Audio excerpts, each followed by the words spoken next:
With everything going on in the world today, it's no wonder that tens of thousands of preppers are turning to precious metals like gold and silver to help protect their savings. Many truth seekers are turning to the top-rated precious metals company, Goldco, to learn more about how gold and silver can help protect their financial future. Goldco has placed over $3 billion in gold and silver. They're rated A+ by the Better Business Bureau, and they have over 7,300 five-star customer reviews. Right now, Goldco is offering a free 2025 gold and silver kit that will show you how to prepare for today's financial challenges and how precious metals can help you protect and diversify your savings. They're also offering up to a 10% instant match in bonus silver for qualified orders, but only while supplies last. So don't wait until it's too late. Visit stolenliberties.com. That's stolenliberties.com. Let's get this party started! He's shining a light in the dark corners of our media. You are fake news. Our government. Handling of classified documents. And our culture. I don't trust anyone. It's common sense amidst chaos. Let's go. Ladies and gentlemen, please welcome. Here's your host, Ike Wingate. Hello and welcome to the show. It is Tuesday, October 28th, 2025. Glad you're with us. I am your host, Ike Wingate, and I'm glad you're here as we are talking about the AutoPen Reckoning that has just come down from on high. The House Oversight Committee saying these things that were decided via AutoPen are null and void. We're talking executive orders. We're talking pardons after pardons after pardons and more. And then to piggyback on that, Attorney General Mamdani has come out and said, we are looking into this. And so get ready. The AutoPen Reckoning is coming our way, hopefully, very soon. And the shutdown vote, they just had their, I believe it was 13th vote in the Senate to try to keep the government open. That did not happen. Big surprise. You can imagine that both sides are, to an extent, using this. Sorry, I got to make sure I don't have like a chicken hawk going. Both sides using leverage on this shutdown to try to get what they want. But I mean, the Democrats are the ones that are looking far worse. And we're going to show you some polling to that degree. A big thing that is a choke point, a leverage point, if you will, are the SNAP benefits, basically the free food for poor folks. That will expire, which basically means the Democrats are choosing to starve American families, needy American families, while they hold out for medical and healthcare funding for illegal immigrants. You can't make this stuff up. They would rather American families go hungry than cave on what they want, which is the funding for illegal immigrants that, of course, is part of the Obama subsidies, but got out of control during COVID. They do not want to walk it back. And that's what we're talking about. They expire at the end of the year. They're basically trying to relitigate the big, beautiful bill here, and they're going to try to, hold the government, hold federal workers, hold needy families hostage while they try to get this put back into the spending plan. But that's not all, by the way. We're going to show you some other things that Schumer was asking for. But also, wait a minute, what about SNAP in general? How many people are on SNAP?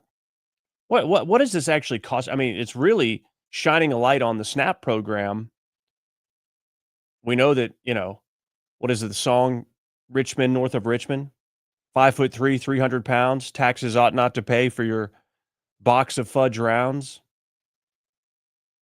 They're getting, unhealthy food on the taxpayer dime, which of course is also taxing in some sense our healthcare industry, right?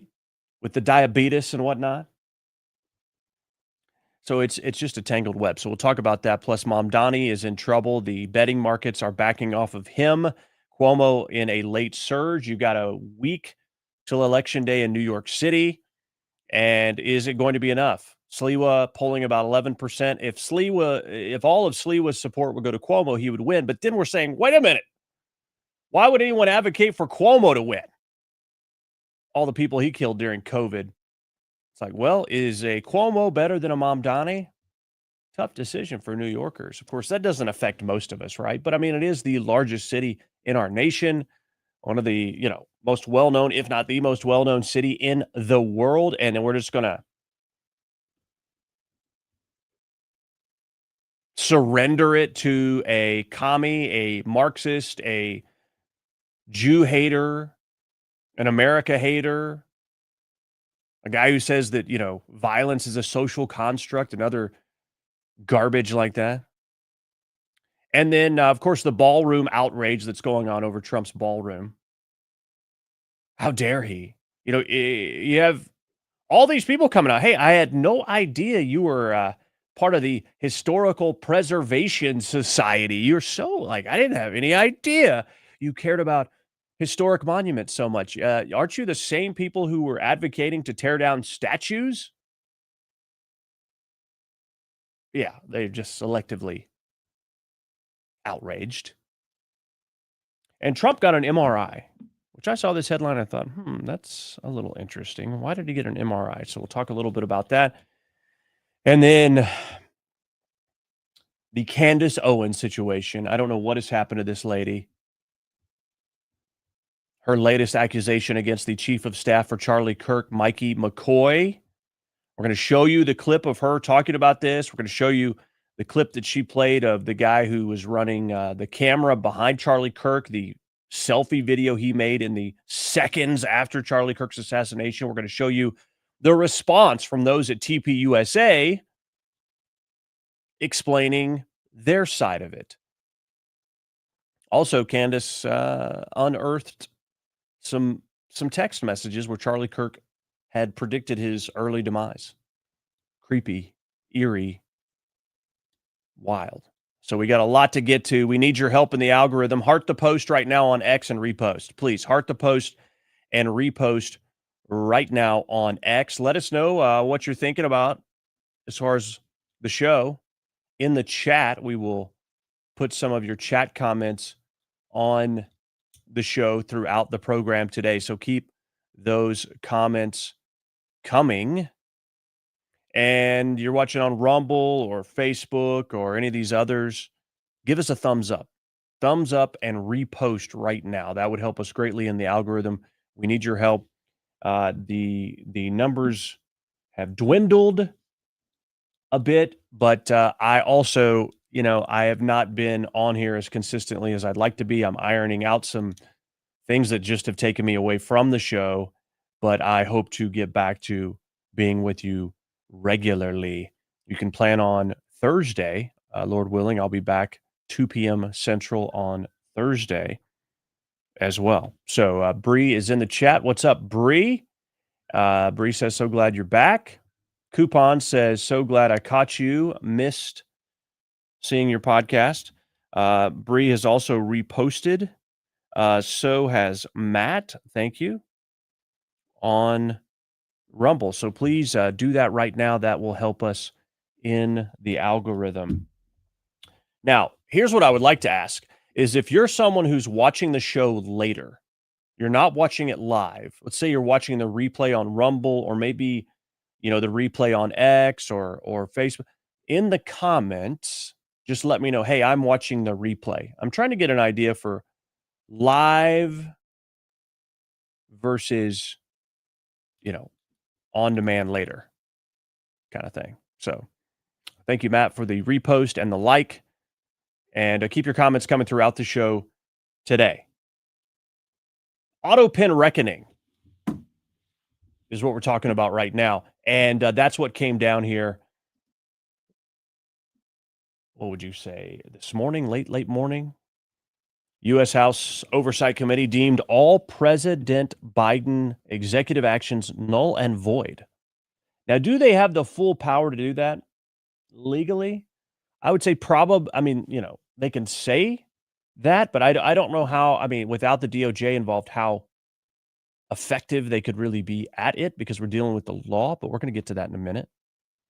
This is saying, even pardons are null and void. The committee demands an immediate investigation by Pam Bondi, our Attorney General. Congressman James Comer says we're calling on the U.S. DOJ to conduct a thorough review of these executive actions, scrutinize key Biden aides who took the fifth. I plead the fifth. You remember that from the Chappelle skit? 1, 2, 3, 4, fifth. No? Anyway, we are wanting to scrutinize Biden aides who took the fifth to hide their participation in the cover-up. Goes on to say the D.C. Board of Medicine must also review the actions taken by the president's physician to hide his true condition. We've provided Americans with transparency about the Biden AutoPen presidency, and now there must be accountability. President Trump redid the whole walk of fame there outside the patio, Rose Garden area, and there's portraits of the different presidents, but for Biden, he now has a picture of the AutoPen, right? So appropriate. The key line in this statement from the House Oversight Committee: the committee deems void all executive action signed by the AutoPen without proper corresponding contemporaneous written approval traceable to the president's own consent. So in other words, if you can't prove that the president actually directed this to happen via AutoPen, it is deemed null and void. Null and void.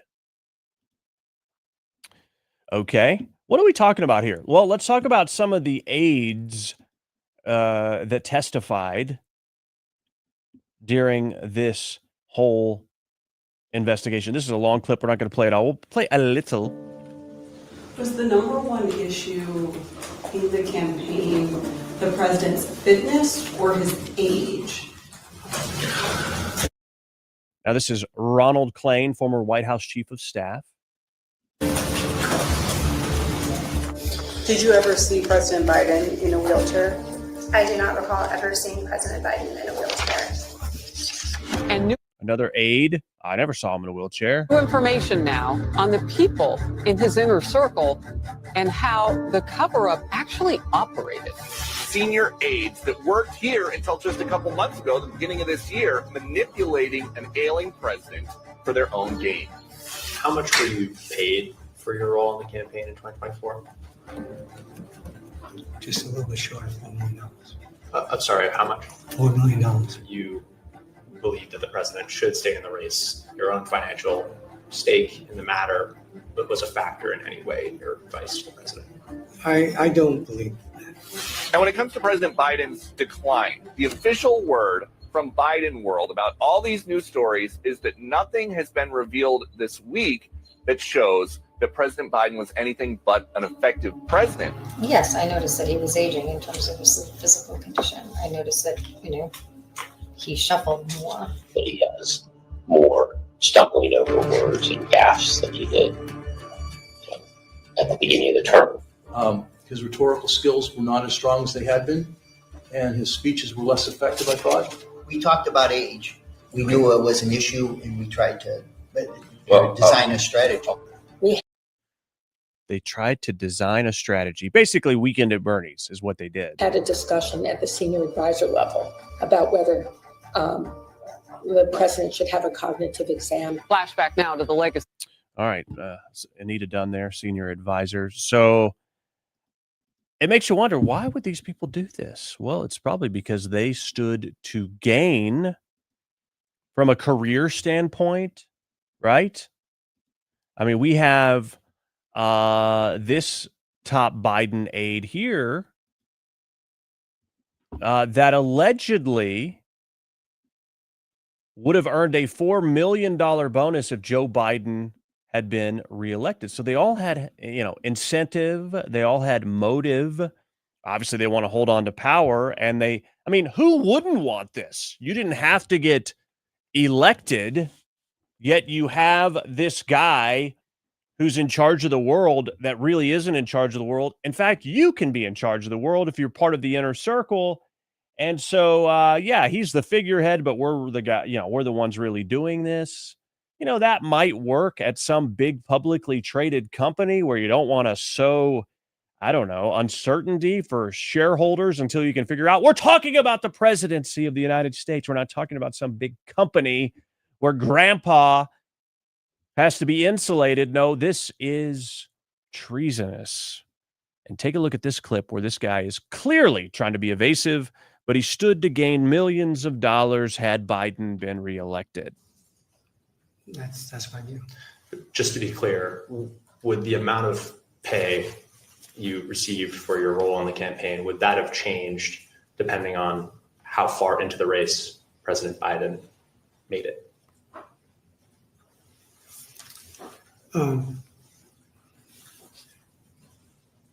Pretty straightforward question, but he acts like he's going into a sense is that stroke.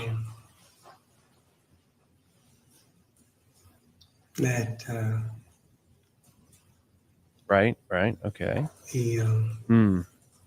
Yeah. Maybe this guy's having cognitive decline. Still hasn't answered. Yeah, it's a tough one, isn't it? In my view, the money was.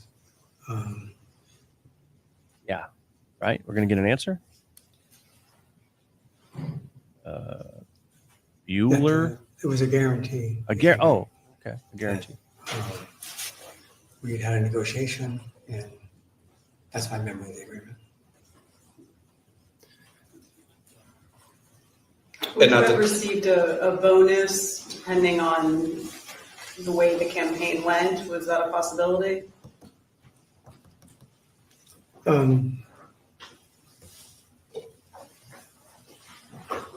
Another really confusing, tough question. Yes or no? The campaign went. Were there any circumstances in which you would have received a bonus? Yes, it was. What were those circumstances? That Joe Biden would have been reelected president of the United States. What was the bonus have been?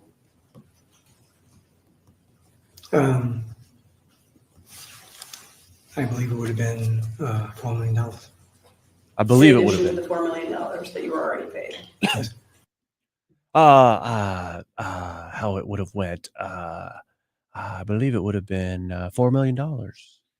Yeah, we know you didn't have that one stuffed way back there in the memory hole, because if you stood to gain $4 million, you thought about that about every single day since Biden lost.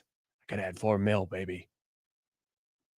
Of course they were all motivated. Of course they had incentive, motive, etc. to keep this guy in office and lie about his cognitive decline. And not only did they lie about his cognitive decline, they were malicious in the fact that they took matters into their own hands about where our country went during that time. Well, if we don't do anything, if Biden's not doing anything, then people will get wise to it. So we've got to do things. You know how many times that Biden was asked about something and he flat out lied? Oh, no, we never did that. I mean, not to come to the defense of a sick psychopath, sociopath like Biden, but maybe he wasn't actually lying. Maybe he didn't know about it because his people didn't tell him.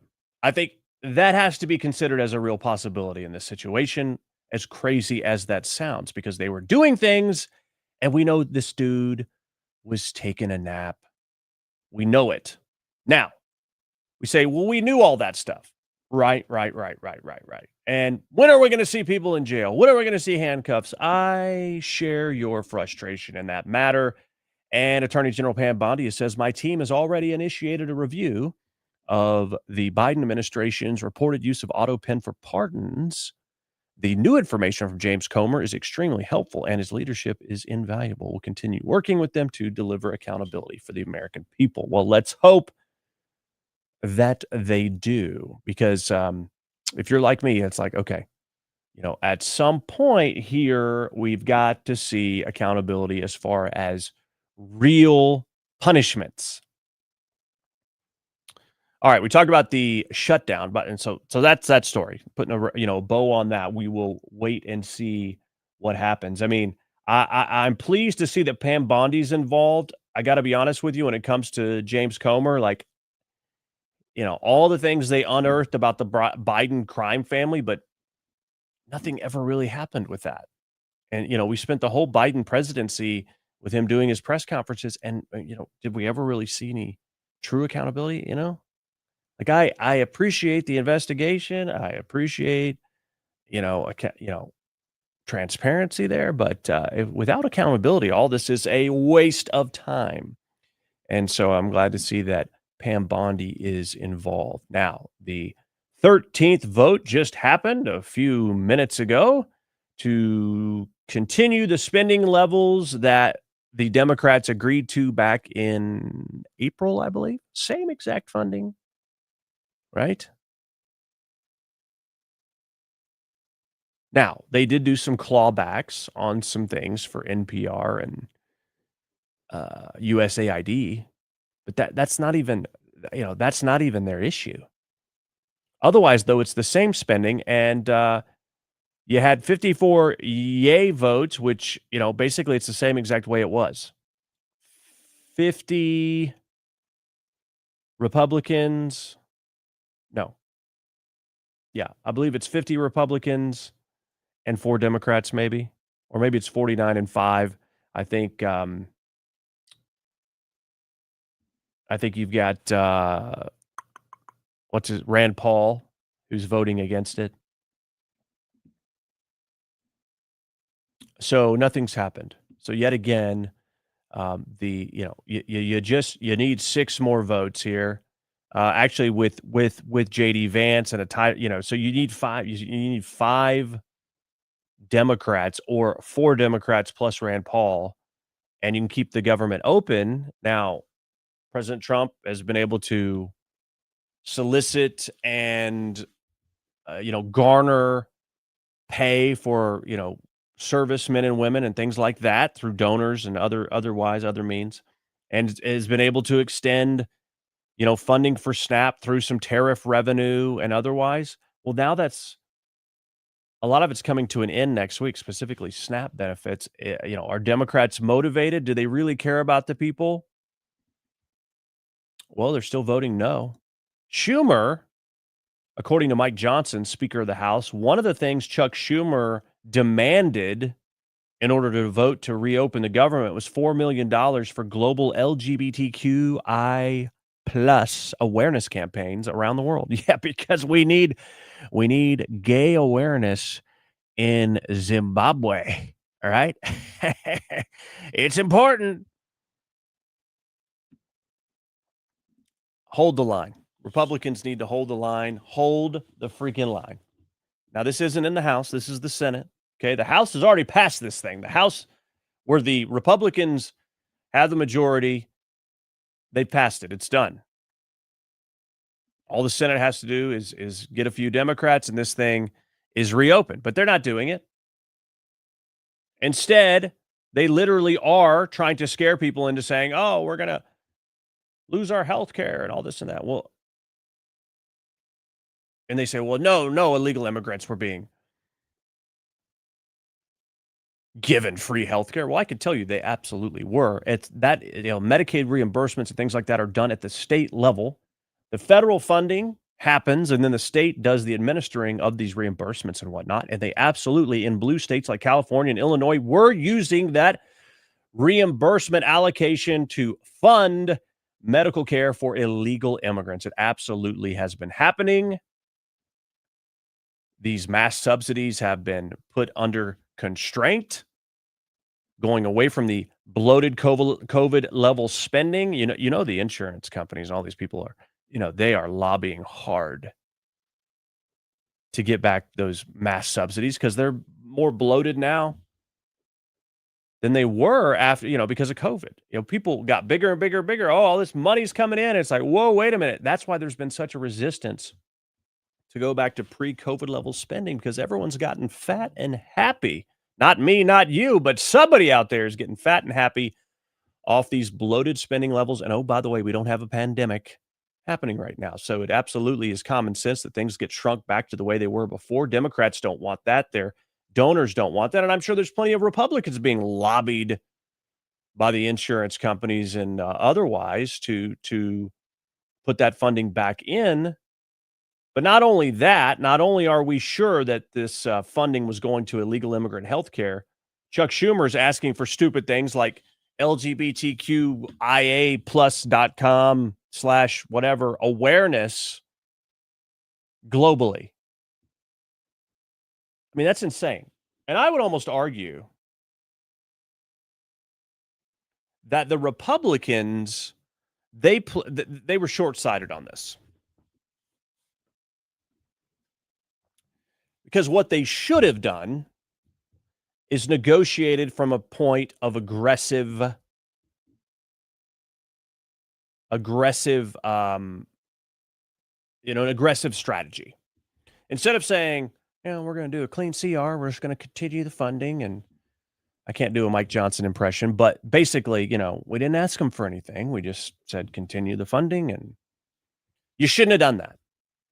You should have actually said, you know what? Actually, we're going to strip this, and we're going to strip this, and we're going to add this for the next 7 weeks. That's all we're talking about, by the way. I mean, we're going to do this all over again, a month from now. If they open it tomorrow, we're back to talking about this a month from now, before the end of the year. Can you believe that crap? They just keep kicking the can. But if Republicans would have come out and said, we want all these things, and we're going to strip this funding or whatever it is. I mean, that's what I would like, is just cut more. That should have been their position that they came out with from the standpoint of anchoring high, if you will, and basically saying, we want all of this. That's what Republicans should have done. And then the sort of happy medium, the splitting the difference, if you will, even though you're never supposed to do that, right? According to Chris Voss, would be, all right,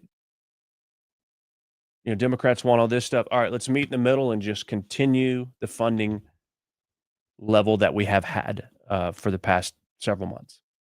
Actually years now with Biden in. That should have been what they did. They should have anchored high because, assuming the Democrats would be reasonable about this and not make this into some political crap show is totally naive. So you needed to push for way more cuts if the place you wanted to get was, in the middle, which was just continued funding, continued resolution, keep it the same. If that's what you wanted, boy, you shot yourself in the foot by just saying that. Unfortunately, in negotiation, you got to ask for more than you want because you're going to end up getting less than what you're asking for, and maybe you'll get close to what you're happy with. And that's not what they did. So I would argue that the negotiation on this was assuming in good faith that the Democrats would just let things continue the way they are. No, of course not, because you gave them everything right up front. And now they're negotiating against you, saying, no, we want this added back and this and this and this. No. But it is backfiring on Democrats, I believe. And as the SNAP benefits run out, the pressure is going to mount even more. I was on Wake Up America this morning on Newsmax, and we talked about this. Take a look. Series game. So, Ike, is this pressure employee union enough to push Democrats to finally vote yes?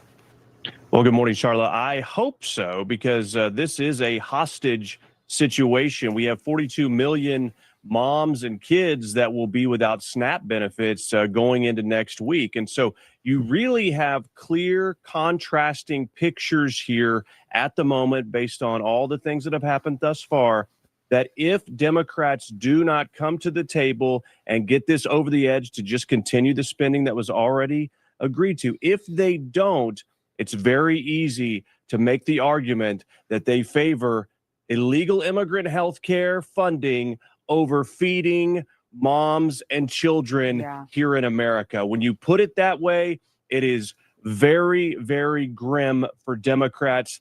And it looks like things are starting to fray. And hopefully this is the end of the standoff with the government in the United States of America. All right. Well, obviously that didn't happen today with the vote, but this is the positioning that Republicans should double down on. They would rather let you starve because they want illegal immigrant health care over feeding Americans. Now, that's the talking point that's easy to point to. But I mean, if I had more time, I would have also said, oh, and by the way, the SNAP program is way out of whack here. Way out of whack. I mean,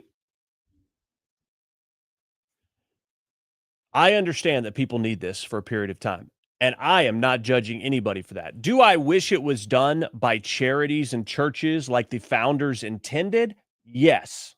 We're not there. Maybe we'll get back to there one day. Probably not. Not in this country.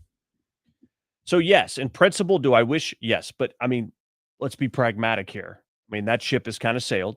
Okay. So do I wish that were the case? That, you know, charities and churches and entities like that were the ones that were handling, you know, helping people, giving them a hand up, not a handout? Yes.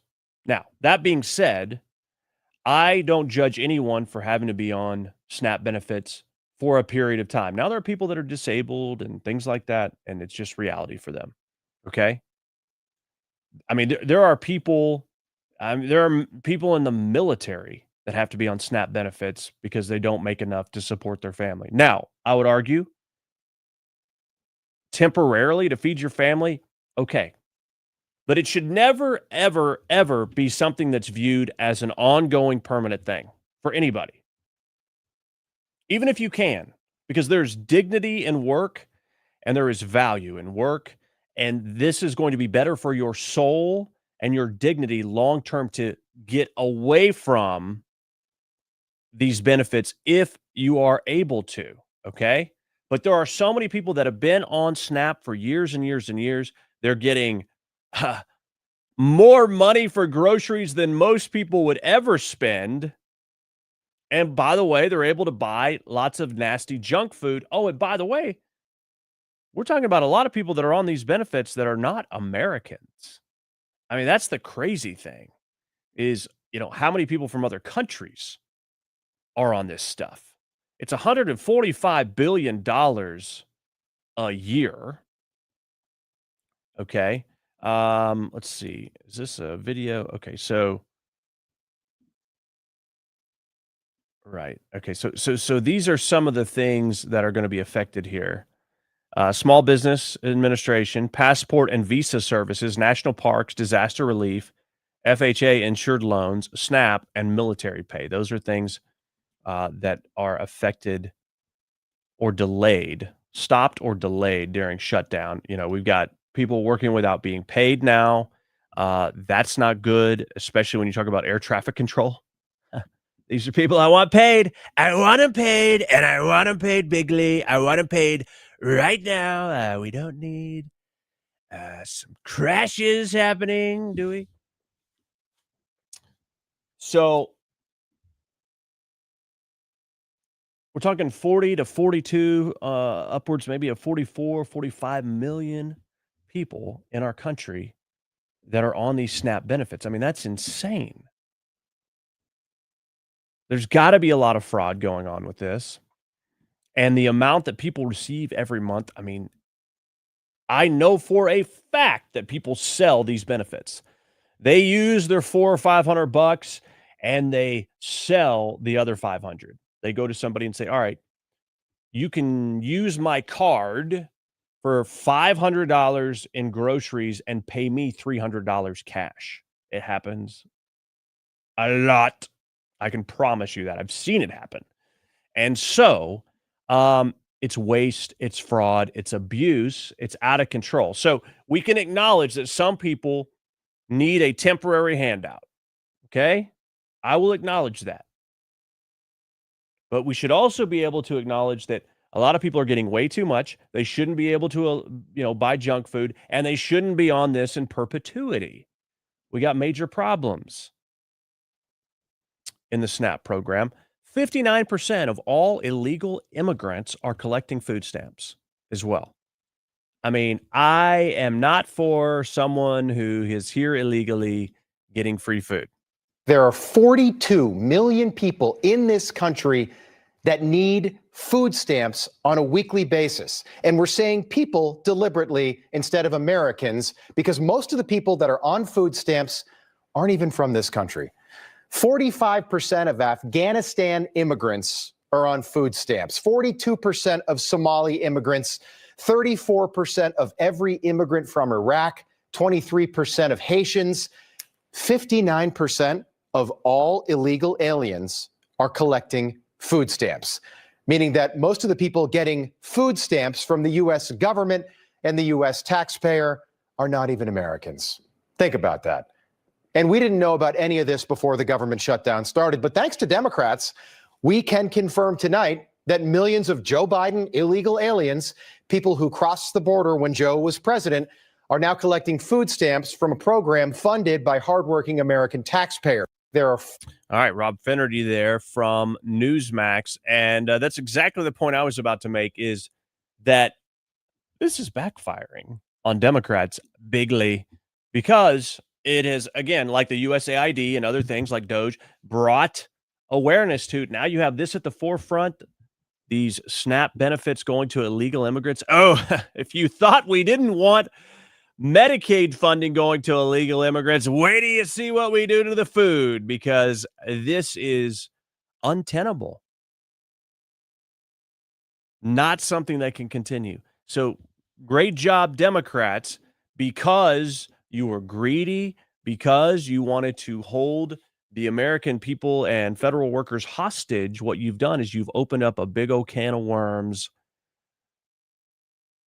Brought to you by SNAP. Not very nutritious, pretty nasty. And now you basically fooled around, and you're about to find out that, illegal immigrant health care is the least of your problems, because illegal immigrant food is a huge problem. And that needs to be rid of waste, fraud, and abuse. This is utterly absurd. Now, we've seen the deportation numbers tick up quite a bit. I think we're at over 500,000 because of new numbers that have put out. And then allegedly about 1 million have self-deported. Now, we need a lot more to be deported. But look, every day that thousands of people are deported, or whatever the number is, those are people that are no longer on the government teat. And we've got a giant swollen government teat right now for you barnyard fans, and it's time to let it rest. You know what I'm saying? And so every time someone's deported, cha-ching, a little bit of taxpayer money comes back. Now, it's going to take quite some time before we see the actual effect of these people being lifted off of our payroll, but of course it has to start somewhere. Now, we look at the Democrat Party. We look at the backfiring that has happened through this shutdown. We're going to show you some of that. Let's see here.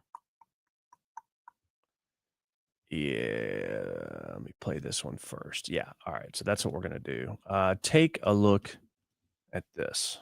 Starting with Republicans, how has the shutdown seemed to have affected their political standing? Yeah, you might think, given that the Republicans are in charge of both the House and the Senate, that a government shutdown might actually hurt the Republican brand. But in fact, it hasn't. If anything, it's been helped a little bit. Take a look here, the shift in net popularity versus pre-shutdown. When we're looking at the Republican Party overall, that brand actually up 2 points. That's within the margin of error, but clearly it hasn't dropped. Come over to this side of the screen. Look at the net approval ratings for Republicans in Congress. It's actually up 5 points since pre-shutdown. So what we're seeing here is the Republican brand in Congress has actually improved somewhat compared to where we were pre-shutdown, despite the fact that Republicans control. And that's the math that John Thune and Mike Johnson are looking at is, well, hey, why should we give an electorally speaking when our brand has actually improved a little bit? Now, we say their position is getting better. With whom? Yeah, okay, with whom? So I think it's two groups that it's so important to keep an eye on. All right, changing the Republican Congress's net approval rating versus pre-shutdown. It's rallying the base for sure. Look at this, the net approval rating up 12 points versus pre-shutdown.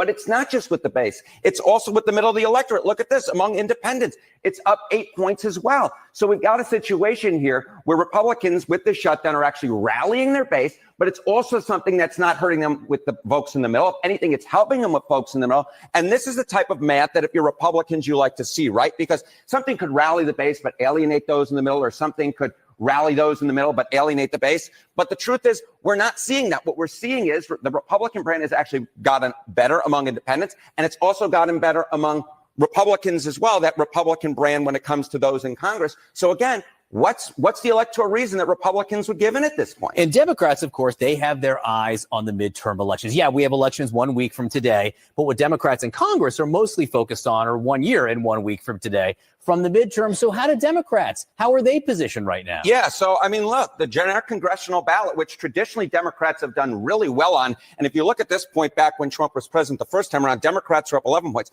Look at where it is now. Democrats are ahead, but they're actually only up 3 points. This is, in fact, the worst position Democrats have been on in a generic ballot at this point in midterm when there was a Republican president in the last 20 years. And this is no different from pre-shutdown. So Republicans aren't losing on this metric either. They become more popular, and they're actually in a pretty good position for them historically when it comes to the generic congressional ballot. This is a concerning number for Democrats, are you saying? This is a concerning number for Democrats because it's considerably worse than they traditionally do in midterm elections when there's a Republican president. All right. So at this point, this shutdown is certainly backfiring on Democrats, and this is something that's going to be front and center during the midterms. Now, a lot can happen between now and then, but we'll see how long it goes.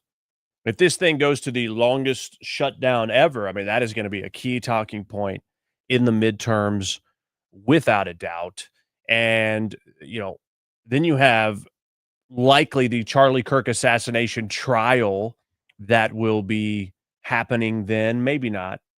It may take longer. I don't know. They had a hearing earlier this week, by the way, where, they're allowing him to appear in regular clothes versus, the jail garb, but they're going to keep him locked up during the trial or during these hearings.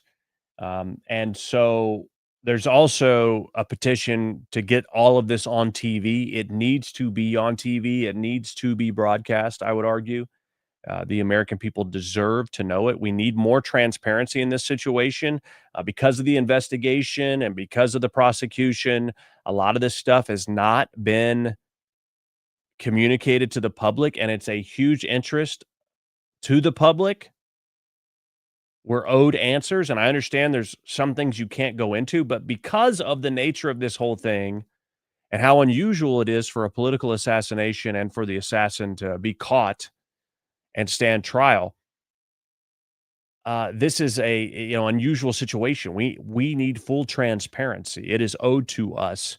I mean, we see what's happening now with a lack of forthcoming communication on this. I mean, the right is splintering itself, and maybe that's what they want. I don't know, but the right is attacking its own. Candace Owens is calling out everybody, blaming everybody, saying, comparing Erica Kirk to LBJ, standing next to Jackie Kennedy while he's sworn in on Air Force One while her husband's body is in a casket in the back. She compared Erica Kirk to LBJ, like, something's not right. Seems a little happy this happened. Doesn't seem as distraught as you would expect. So, I mean, wow. Anyway, that's why we need more transparency. But these things are going to line up potentially right in the heat of the midterms, which is quite interesting. Now, the Democrat Party as a whole, though, is it's imploding because there is no leadership. And now you have this headline that has come out that Obama, because of this book, in this book, allegedly it's being disclosed that Obama was furious with Pelosi for endorsing Kamala Harris. I was asked about that this morning. I was not planning for this question whatsoever, But here's how I answered it. It's hard to believe that we're nearly a year removed from last year's election, and yet Democrats still don't seem to have a real clear leader for this party. And now a new report showing that former President Obama reportedly outraged at Nancy Pelosi over her endorsement of Kamala Harris, which came just the day after former President Joe Biden dropped out of the race. So now here we are again, and still no clear leader. Ike, what do you think? I mean, I don't think we've seen the end of Kamala yet. She seems to be teasing that she's coming back. Then you got Gavin Newsom maybe teasing that he's coming back. Is there really a clear leader, though, for this party? Well, I don't think there really can be a clear, believable, authentic leader until they own their mistakes.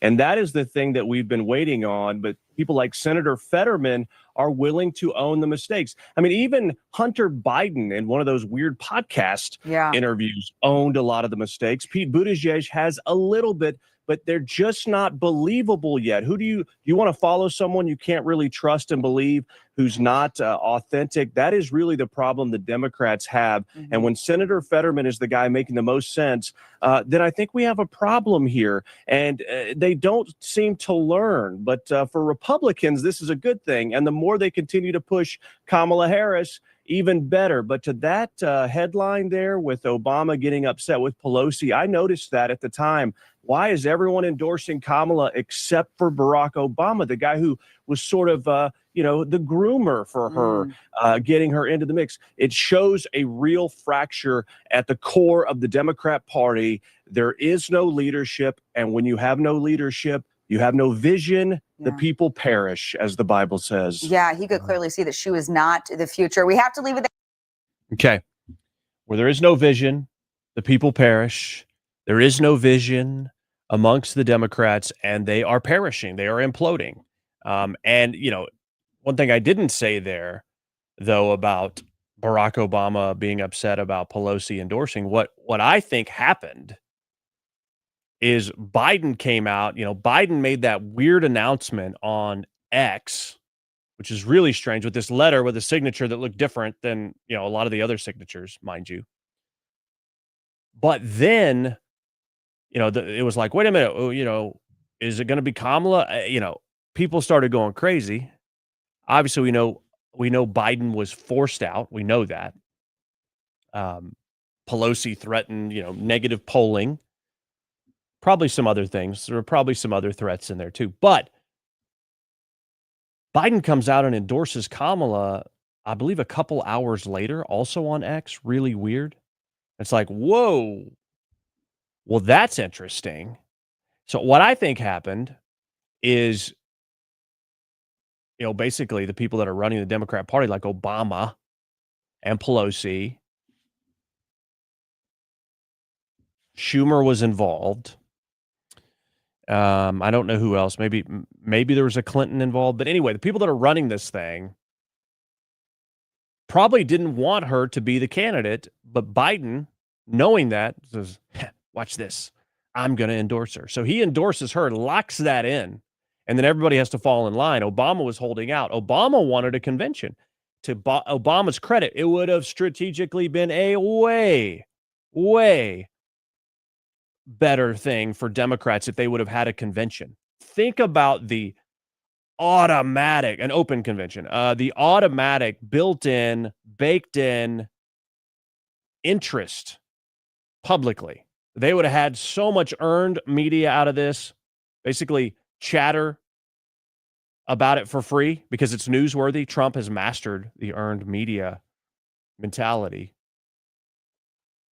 But it would have been baked right in. They would have so much national interest, and it would have at least given the illusion that the people had a voice, because they really didn't even entertain that. And so I think Obama saw that and said, okay, Kamala's not the one. Can't let her do it. You serious? She's not the one. And we need to let the process play out. Okay. But they didn't do it. So he was holding out. And then remember, they faked that that endorsement phone call, where everyone's talking on their phone, on the speaker phone. Oh, look, it's Barack calling. Oh, hello, Kamala. It's me and Michelle. Oh, hi, Barack and Michelle. Michelle Obama gets on there. We can't imagine endorsing anyone else. Oh. Just kidding. The whole thing was staged. I'm walking around, tugging on speaker. Freaking give me a break. Stop doing that, whoever you are. Don't walk around tugging on speaker. Get some AirPods, okay?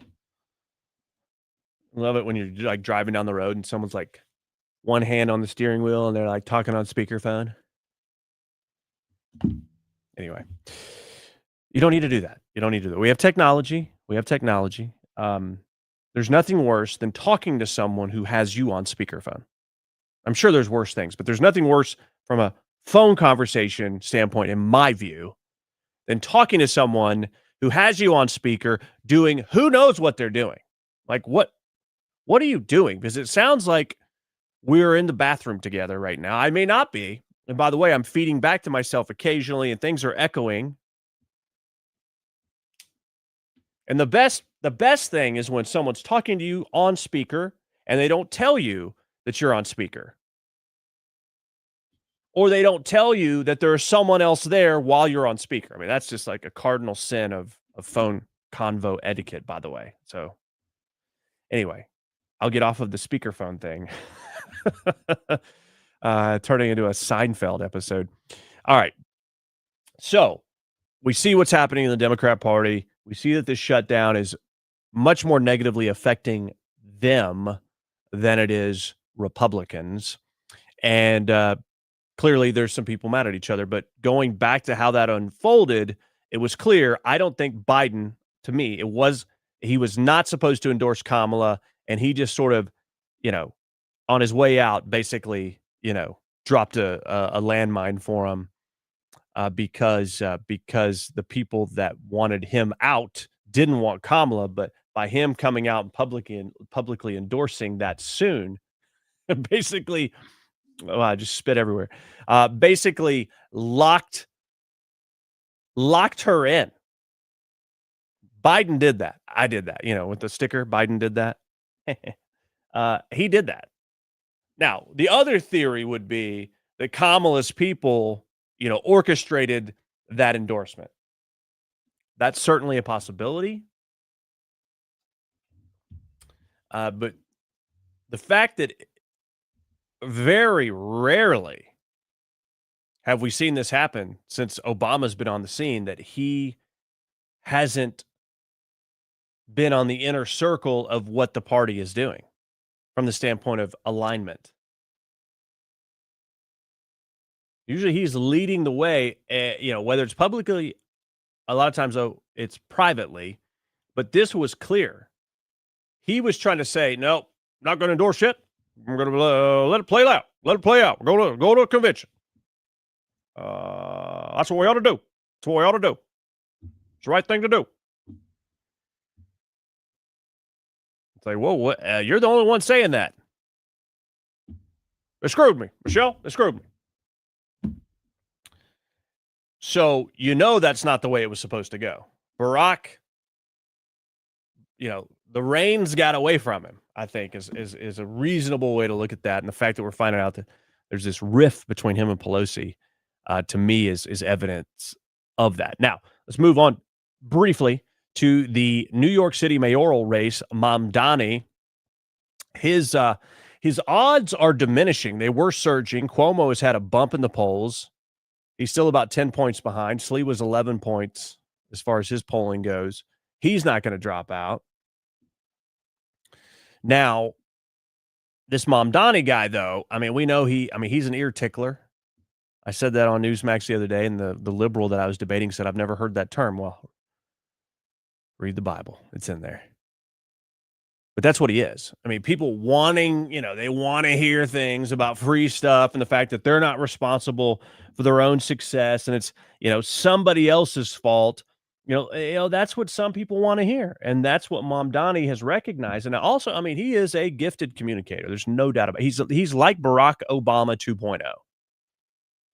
He can say a lot of things, make you feel good, but you don't even really know what he meant by what he said, and he can basically lie so easily, but you trust him, right?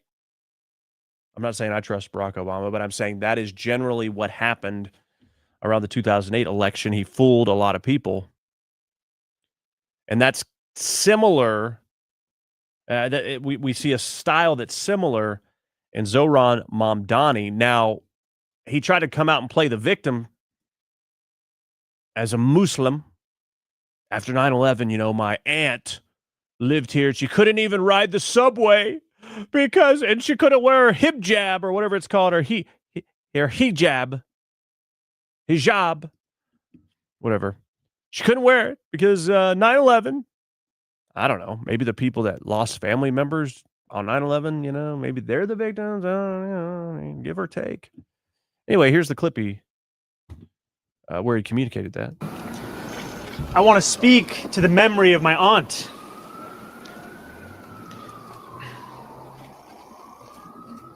Who stopped taking the subway after September 11th because she did not feel safe in her hijab.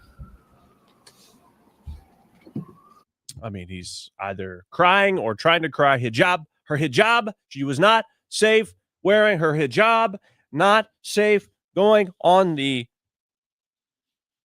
subway, not because the, horrific act of 9/11, because she was racially profiled after 9/11.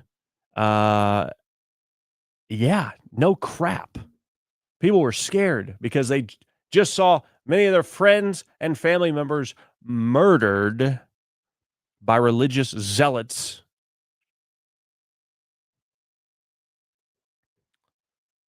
He's basically saying, my aunt's the victim because of 9/11. Well, that's interesting, Zohran. Because your aunt didn't even live in freaking New York City at that time. That has been revealed, that the aunt that he tried to shed those crocodile tears over, she didn't even wear a hijab. She didn't even wear a hijab. She didn't even live in New York City at the time. She lived in Tanzania. Well, you have no idea how rough it was for her in Tanzania. She couldn't ride the subway. She didn't even live there. It's a freaking lie. Now, the backpedaling now is, it wasn't my aunt. It was like a distant cousin. Oh, cry me a freaking fake river. Again, you can't trust anything this guy says. David Sling says, if you can fake sincerity, you can be a politician. That's absolutely true. Fake it. Let's see here. Pam says, staged big time. Can't remember what I was talking about when you put that up. Staged big time. I think that was the whole Biden dropping out, whatnot. David Sling says, getting Biden out was like getting a wet dog off the couch. Fly-Fi says, I'm watching the replay right now. That's crazy. Watching the live replay. We got Matt in the mix, a.k.a. Robbins MK. We have Bree in the mix as well in the chat. Let us know what you think about what we're talking about throughout the show. Make sure you heart the post and repost. Give us a thumbs up and repost, etc., etc. That helps us in the algorithm. If you want to support what we're doing financially, you can do so with a generous contribution right now via Cash App or Venmo at IkeReport.com. Those links are set up for easy contributions, Cash App or Venmo at IkeReport.com. IkeReport.com, Cash App or Venmo. Okay, so we know Democrats continue to talk about how, Trump is a Nazi, yada, yada, yada. Well, I mean, now the liberal media is trying to act like they never did. Take a look at this compilation. The hypocrisy. I haven't suggested that Donald Trump is Hitler. I wouldn't say I don't that. think any Democrat has. I actually. It is deeply troubling and incredibly dangerous that Donald Trump would invoke Adolf Hitler, the man who is responsible for the deaths of 6 million Jews. How can you possibly compare what happened in Germany in World War II to what's going on here in the United States. Well, we're talking about the death of a constitutional republic. That's what happened in Germany in 1933, 1934. And we're seeing today that you've got an administration in Washington that's ignoring court orders. And this rogue Department of Justice going out to do the bidding of this Timu Hitler. I don't even know what to call him. I've called him so many things, but this wannabe Hitler for sure. Trump actually reenacting the Madison Square Garden rally in 1939 that neo-Nazis, fascists in America. Donald Trump's got this big rally going at Madison Square Garden. There's a direct parallel to a big rally that happened in the mid-1930s at Madison Square Garden. And don't think that he doesn't know for 1 second exactly what they're doing there. You stand by the comparison, though, to a Nazi rally? Look, the rally, you saw it for yourself. I'll let the American public make the decision of what they saw. What about you, though? So I know what I saw, and I'll just leave it at that. I compared the rhetoric that the president has employed to rhetoric that you might have heard during the Third Reich. Calling human beings an infestation is something that we might have expected to hear in Nazi Germany. Is that not going too far to make a comparison between the president of the United States and the Nazis? Find me a better analogy. He talks about the blood of America as being poisoned, echoing the same exact language used in Nazi Germany.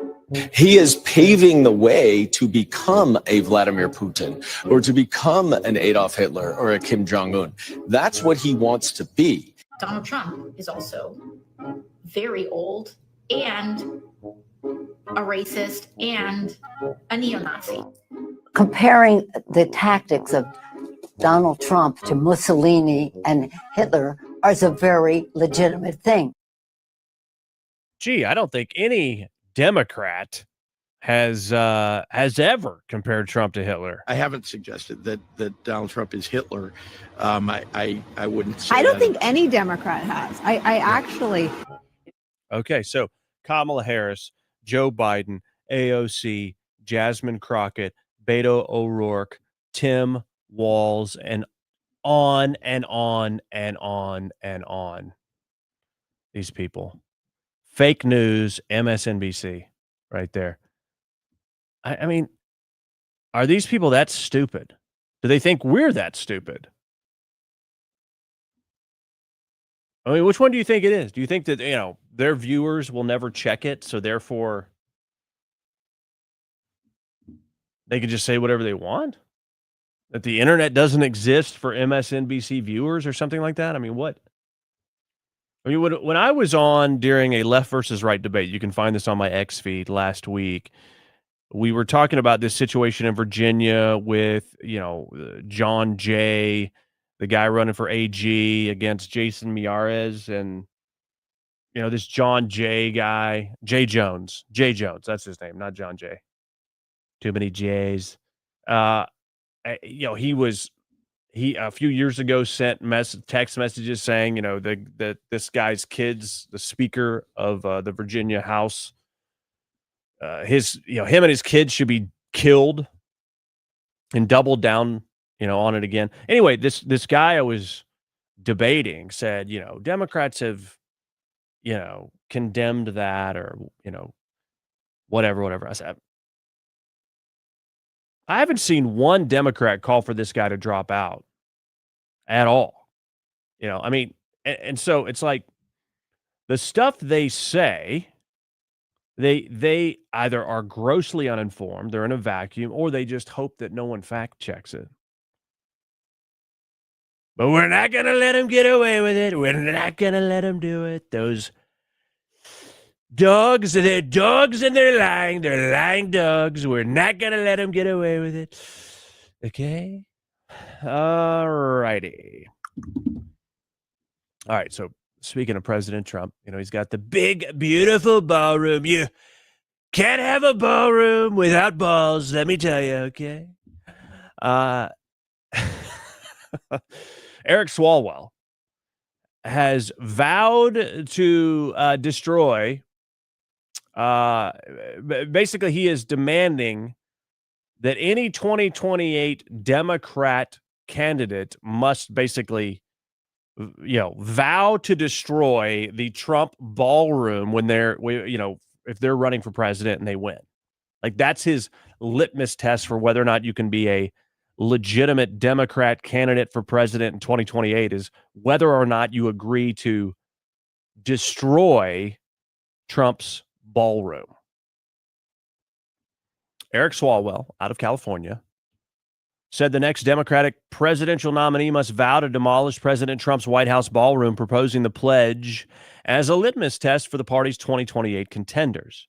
Quote, don't even think of seeking the Democratic nomination for president unless you pledge to take a wrecking ball to the Trump ballroom on day one, he put on X on Sunday. What a complete and utter loser. All of this fake outrage over this ballroom, like all these people are just like really into historical architecture. They're the Historical Preservation Society all of a sudden, but they weren't shedding any tears when people wrecked various cities and monuments and other historical relevant locations during the Summer of Love in 2020. No, not one tear. These people don't give a crap about it. They want statues coming down. This is all because Trump's doing it. Let me tell you, Trump is self-funding this, whether pledges from private entities or his own money. Okay. There's no taxpayer money, 250, 300 million. I don't know, whatever it costs, as long as it's not coming out of the taxpayer pocketbook. I don't care.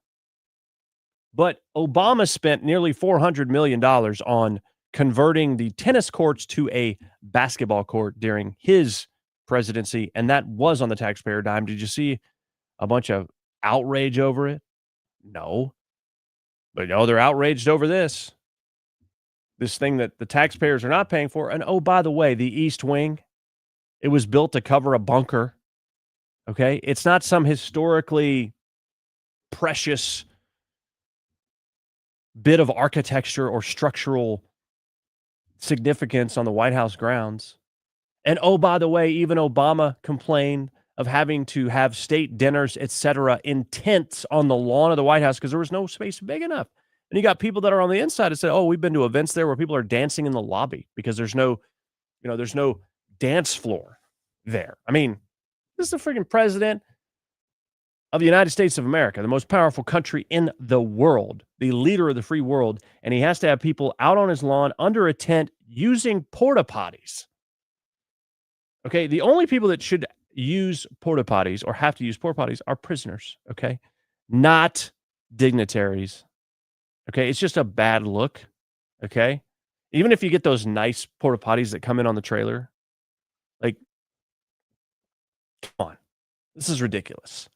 So, practically speaking, the White House should have a place like that where they don't have to go off site or they don't have to do a freaking tent and they don't have to dance around in the ballroom. I'm sorry, in the living room or the lobby or whatever. It just makes sense.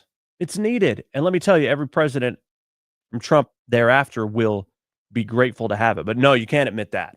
Can't admit that. Now, Eric Swalwell is saying the sign of a good candidate is whether or not you're going to demolish it. How stupid. Now the liberal media is even admitting that this is a good idea. The Washington Post has actually admitted this is a good idea. I mean, okay, so it's gotten so, it's finally come full circle to where everyone's now understanding more about it. And now like, oh yeah, that is actually a good idea. Never mind. Right. All right. So moving on, President Trump disclosed that he had an MRI on this trip with the press to, he's in Asia. I mean, this dude, you want to talk about energy? I mean, let me tell you, this guy's over, in Asia. He has sealed this Cambodia-Thailand peace deal. Okay, he sealed it. $70 billion in Malaysian investments in critical minerals. The Prime Minister of Japan gave him, several gifts, including some golf items. $10 billion of investment from Toyota. You've heard of them. It's a car company. You've probably heard of it. It's a little company. I call them Toyota. Right? You've heard of them. Japan is ordering 150, not 150. They're ordering missiles from us. They have a big order of, I call it F-150. Okay, it's a Ford. It's an F-150. Okay, a big order of F-150 trucks. Okay, all this investment. These people are fawning over Trump. I mean, the dude is relentlessly energetic. The unshakable vigor that this guy has is incredible. Okay, so Trump is on this trip right now. I got up this morning at 4, started reading headlines, and I'm like, oh my gosh, I've been asleep for a few hours, and look what Trump's been doing. It's just, I'll tell you, it's hard to keep up with when you are in the media space to be able to try to understand it, know it, and then communicate it. Because it is, I mean, it's inhuman, the pace that this guy works at. I mean, it's incredible. And so, anyway, that's where he is. During that trip, it was it came out that Trump had an MRI at this checkup a few weeks ago. Now, one could argue, I mean, with all the travel he was planning to do, go get really shored up medically speaking. But it was part of his regular, checkups. I mean, he had that vein issue. Now, Harry Sisson, the most effeminate dude with a following, put out this X post. Whoa, Trump just accidentally let it slip that he got an MRI scan at Walter Reed recently. His team claimed his visit was for a regular physical, but MRI scans are not done at a routine physical. They're for diagnosing serious conditions. Very weird. Okay, so now Harry Sisson has a concern about the health of the president. Where were you the last 4 years during Biden? You didn't say a word. Actually, he was paid by the Biden administration to do these fake interviews and post all his bull crap up on TikTok. Anyway, here's the audio of this exchange on Air Force One that Harry Sisson said he accidentally disclosed regarding the MRI. The readout from Walter Reed mentioned advanced medical imaging. Did you get an MRI? Can you tell us what that was? I got an MRI. It was perfect. Yeah. Can you tell us I what gave you the full results. We had an MRI, and in the machine, the whole thing, and it was perfect. Yeah. Can you say what in particular they were looking for? You could ask the doctors. In fact, we have doctors traveling with us, but I think they gave you a very conclusive. Nobody has ever given you reports like I gave you. And if I didn't think it was going to be good, either I would let you know negatively, I wouldn't run, I'd do something. But the doctor said some of the best reports for the age, some of the best reports they've ever seen. Wow, it sounds like someone's trying to hide something, doesn't it? Did you get an MRI? Yeah, we got an MRI, yeah. Really, what was that about? I mean, it's in the report. You know what this is? In the report, it says there were, imaging scans done or whatever. It's in the report, you dweeb, Harry Sisson. Why'd they do it? I don't know. I don't know what they were looking for. And people are like, it's only serious life-threatening conditions that call for an MRI. Thank God my life has never been under some kind of health threat, but I've had at least 2 MRIs done. Okay, I've got another one scheduled, and it's not on anything life-threatening. It's so I can, fully swing a golf club here. I don't know what's going on with his arm. If there's something messed up, they say it's my shoulder. I don't know. It's just what happens. It's what happens to us super active athletic people, right? Something like that. Yeah. No, there's nothing life-threatening. I'm not saying that MRIs can't be used for that, but they aren't exclusively for life-threatening things, Harry Sisson. Now, to be fair, there's probably many normal things like a bumped or bruised knee or, a stubbed toe that for most of us are not life-threatening, but for someone like Harry Sisson, that could be a, grave danger to his fragile little fluoride-soaked bones. And so maybe that's why he is misconstruing this MRI bombshell. But by the way, Trump's Did Trump, is this being managed by Trump's team? Like, oh, no. It's in the freaking report that was made public. It said imaging scans. All that was clarified there was that an MRI? What exactly was the scan? It's in there. It's in there. And if there was something bad, I would tell you. You're hiding something.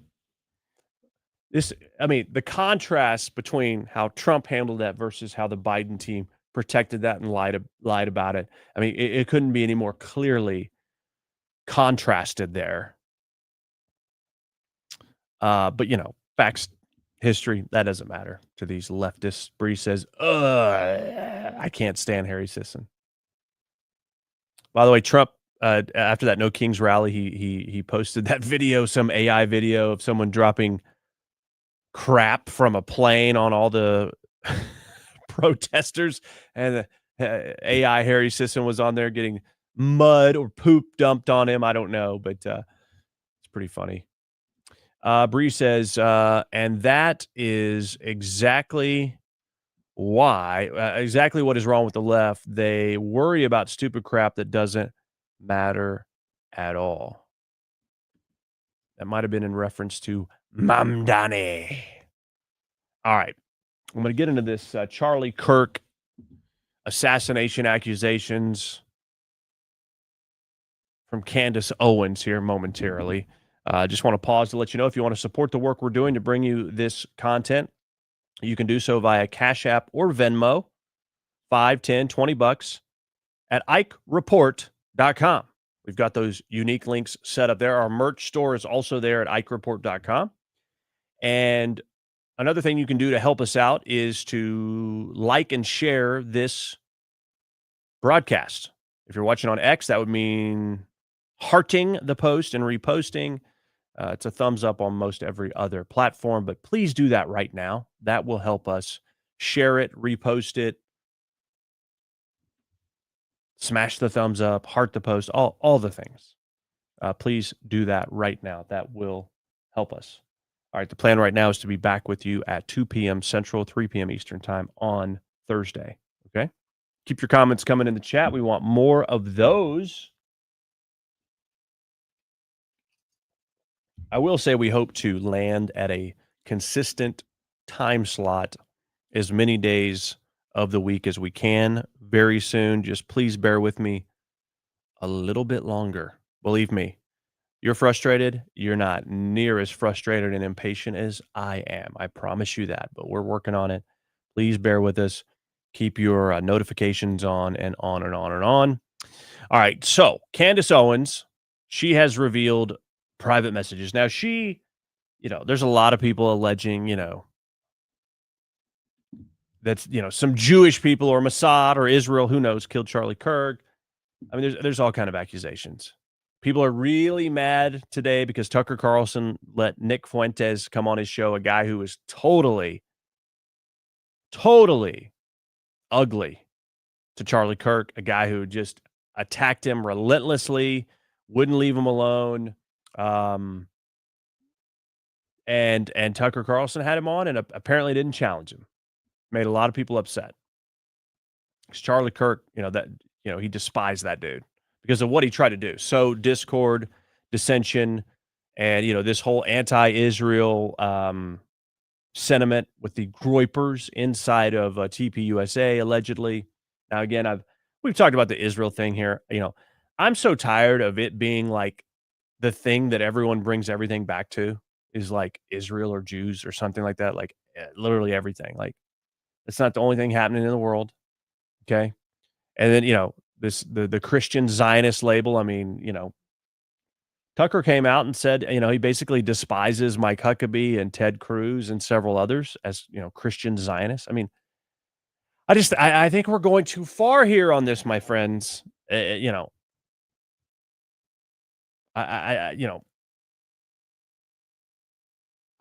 think you should have a conversation with these people to clarify what their point of view is before you start calling them names and stuff. I don't know. He's done it with Ted Cruz. So, okay, you can do that with Ted Cruz. You've had him on the show and shown his point of view. My desire as a Christian is that everyone would come to know Jesus Christ Jewish, Gentile, whomever. And if you believe the Bible, it says that there will be a large amount of Jewish people that come to know Christ. But heaven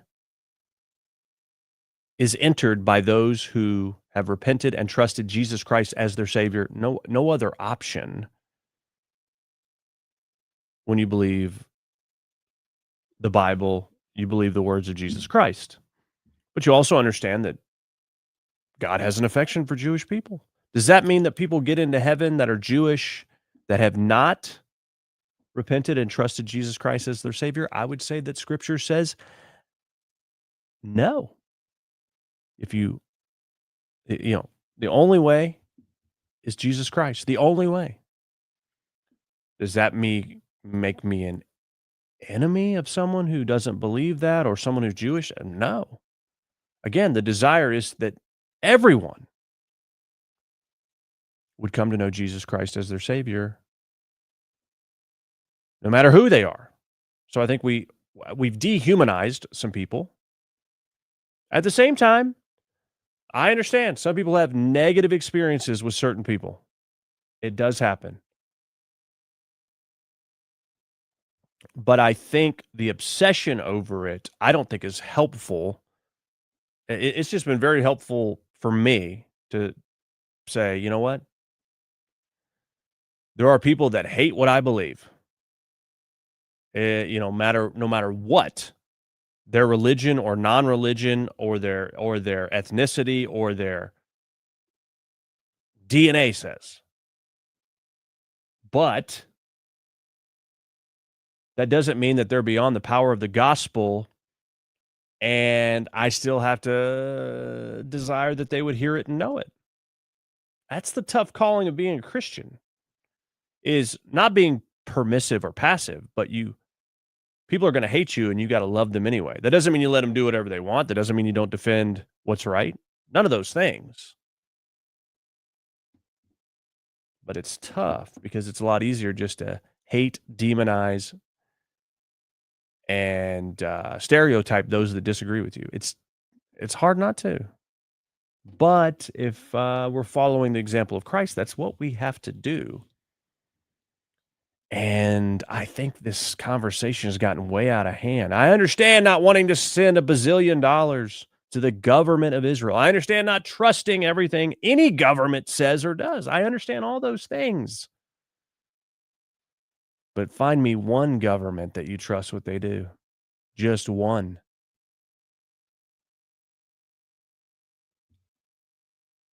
So I think there's just an unhealthy obsession over this. I don't think Nick Fuentes is a voice of reason or truth or trusted points of view on this at all. I understand, as Charlie Kirk did, give them a platform, debate them, have the conversation, whatever. I think the criticism of Tucker Carlson in this instance, which, by the way, I've agreed with his balance of asking questions about this and not being okay with unending foreign entanglements, has been pretty reasonable. But I think the pushback, the criticism of Tucker Carlson is that he was not. He let Fuentes go on his show unchecked. He didn't challenge him. Now, I haven't watched the full interview. Maybe some of you have, but if that's the case, I find that unreasonable and unacceptable. Because it's one thing to give somebody a platform, but a guy like that, like this is a nasty little dude. We may agree on some things, but boy, do we disagree on a lot of other things. I mean, this dude, literally, Nick Fuentes said, I have taken Charlie Kirk's baby. I mean, the days leading up to the assassination. So Charlie Kirk's still around. Nick Fuentes is saying things like, I took Charlie Kirk's baby, TPUSA, and I effed it. And he says it multiple times. I've infiltrated TPUSA. And Charlie Kirk can't handle it. And Charlie Kirk won't debate me. And blah, blah, blah, blah, blah, blah, blah, blah, blah. Because Nick Fuentes, wants TPUSA to be as anti-Israel as he is.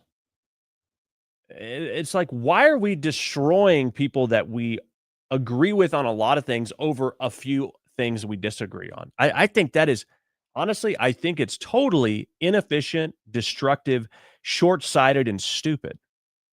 Align on the things you agree on. Okay, we don't agree on these things. Respect the disagreement and don't try to destroy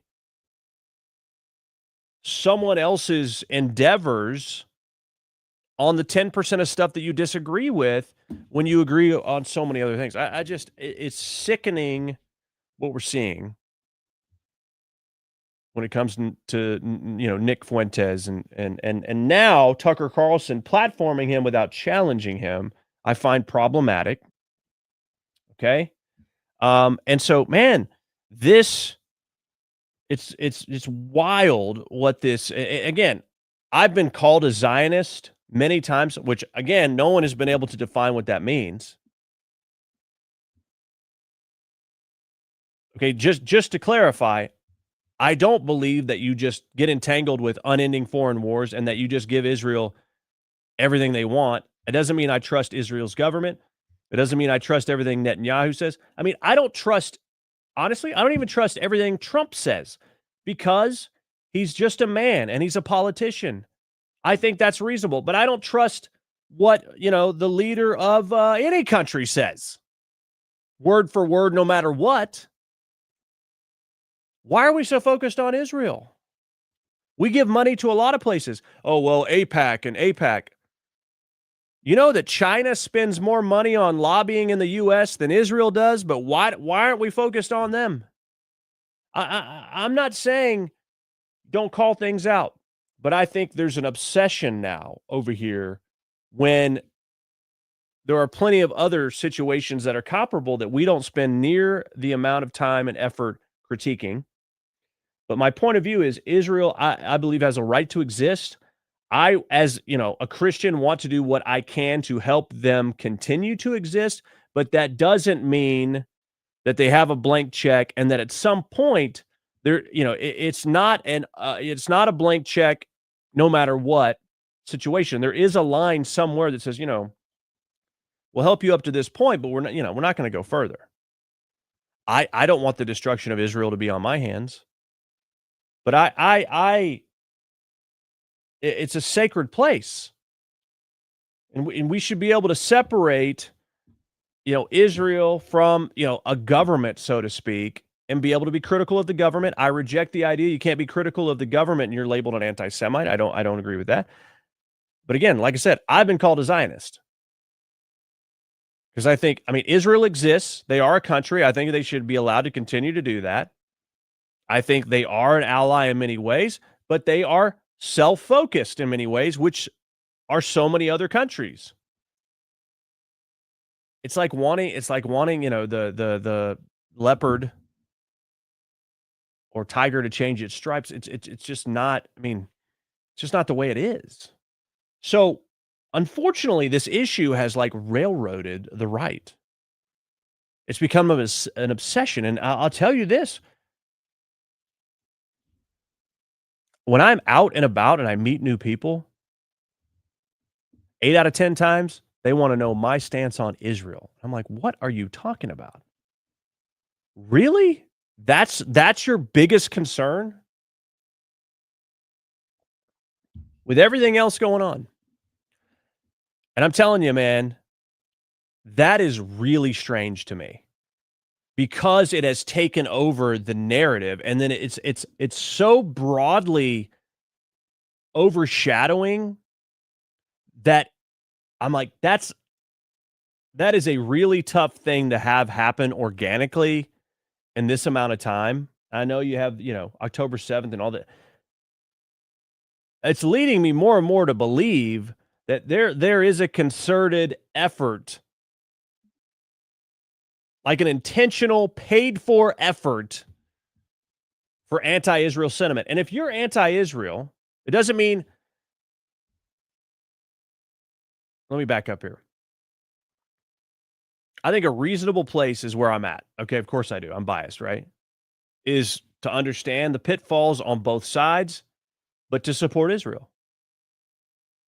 But those that are just anti-Israel, no matter what, look at who you're sympathizing with. It's interesting that there are people on the right that are pro-Palestine now by default, pro-Hamas by default, because of what you are succumbing to and subscribing to much of the propaganda that is being put out by those sources. Now, I know that you probably wouldn't say, "Oh, I agree with Hamas," but that is the camp now you're more closely aligned with, than other parts of the right, which is mind-boggling to me that's where we're at. But for so many people to have this as their number one issue and what they want to ask somebody about who's in media, I just don't think that's organic. I think these are actual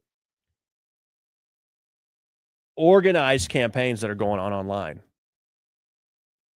at this point. You can call me conspiracy theorist, call me tin hat, whatever, but I'm like, I've never seen anything like it. Now, that being said, okay, we move to Candace Owens and Charlie Kirk. She has shared private messages between her and Charlie Kirk where he predicts his early death. Okay, now, I first read this and I was like, I don't know if I believe this. I watched her then share them on her show. And so I'm like, okay, these could be real. She presented it, without a ton of fanfare, which makes me think that, okay, well, if somebody was trying to convince you they're real, I think they would have been more dramatic about this, and she wasn't, which then actually makes me believe they could be real. And so the message from Charlie: "You're going to be the Iron Lady of America. I see it so freaking clearly. I might be Moses, though. I might not see this whole thing through. LMAO. If that is the case, be my David." Her response: "Dude, you don't even realize your power yet." He said, "If I tell you the true prophecy I know in my gut, it's really sad, but I hope I'm wrong. Anyway, I'm not sure if I will live to see the end of this revolution. I believe you are the piece God meant me to meet that will finish the fight. Since the beginning of TPUSA, I knew in my gut that I might get wiped out at any time. I cannot explain it, but I dream about it all the time, like all the time. Anyway, that's depressing combo for another time. LMAO." She said that is so weird. More a fear manifestation than an actualization. He said, "Not really afraid of it, but I'm just telling you what I know to be true."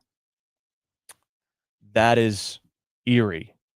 So Candace Owens sharing this, and it's interesting. I don't know when these exactly are from. It doesn't have a time stamp or date. But of course, Candace Owens is the hero in this text thread, right? Which is kind of weird. I don't know. But that was a big revelation today. Another thing that she shared, though, is this guy who, is a contractor for AV at this event. And apparently he had the camera right behind Charlie Kirk. He took it down a few minutes after. People were like, why did he do that? Well, these people are in shock, by the way. So they're doing the things they would normally do. And she's like, well, this guy confirmed a lot of new things were going on. Well, it was a new season. He had just hit the rally circuit. This was rally number 1 or whatever. And so that's when new changes would go into effect. That's completely reasonable.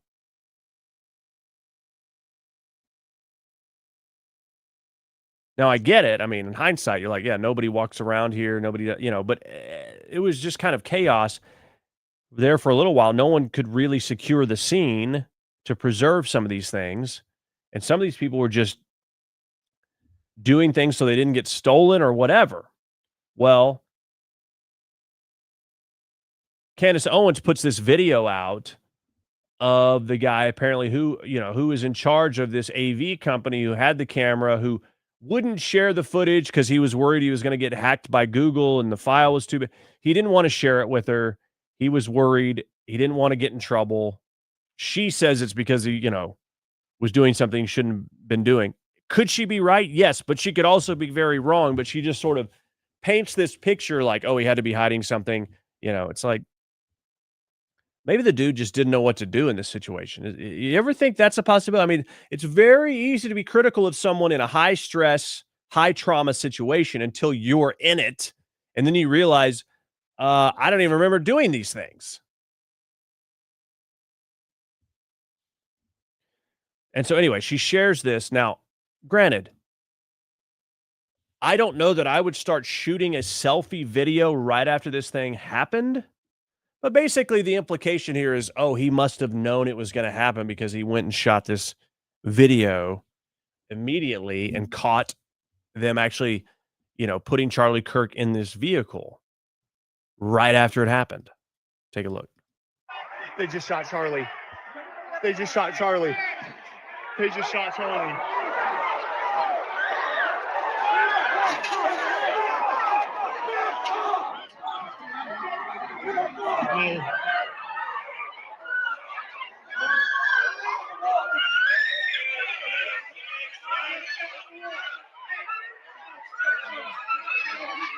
They just shot Charlie.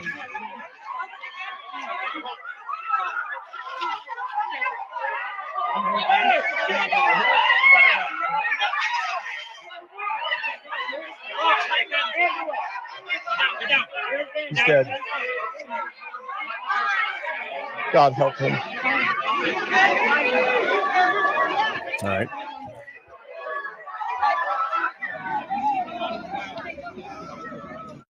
So the guy says they shot him. He's dead. How did they know? How did this guy know that he actually was dead? Because at the time he wasn't. Well, actually he was. And again, people say things in the moment they react. Anybody who saw that said, that guy's dead. Did they know that for a fact? No. But I said the exact same thing. Oh, he's dead. Couldn't have survived that. Pray that he does. But that's... People say things in the moment. They react. This guy, I don't know why he shot a selfie video right there in the moments after it happened. Was he already about to shoot a video and he just hit record and went and hid? I don't know. But I'm sure not going to say this guy had some kind of foreknowledge. And so what Candace Owens does is she peppers in things that just don't make sense on the surface to paint this broader picture that people are acting in concert and there's some kind of conspiracy. I understand asking questions, but what she is engaging in is selective presentation of bits of information with this narrative that all of these people that she deems were acting in a strange way were acting in concert. I mean, that is the assumption. That is the implication of it if she's implying there's some kind of conspiracy. So they all had to be working together.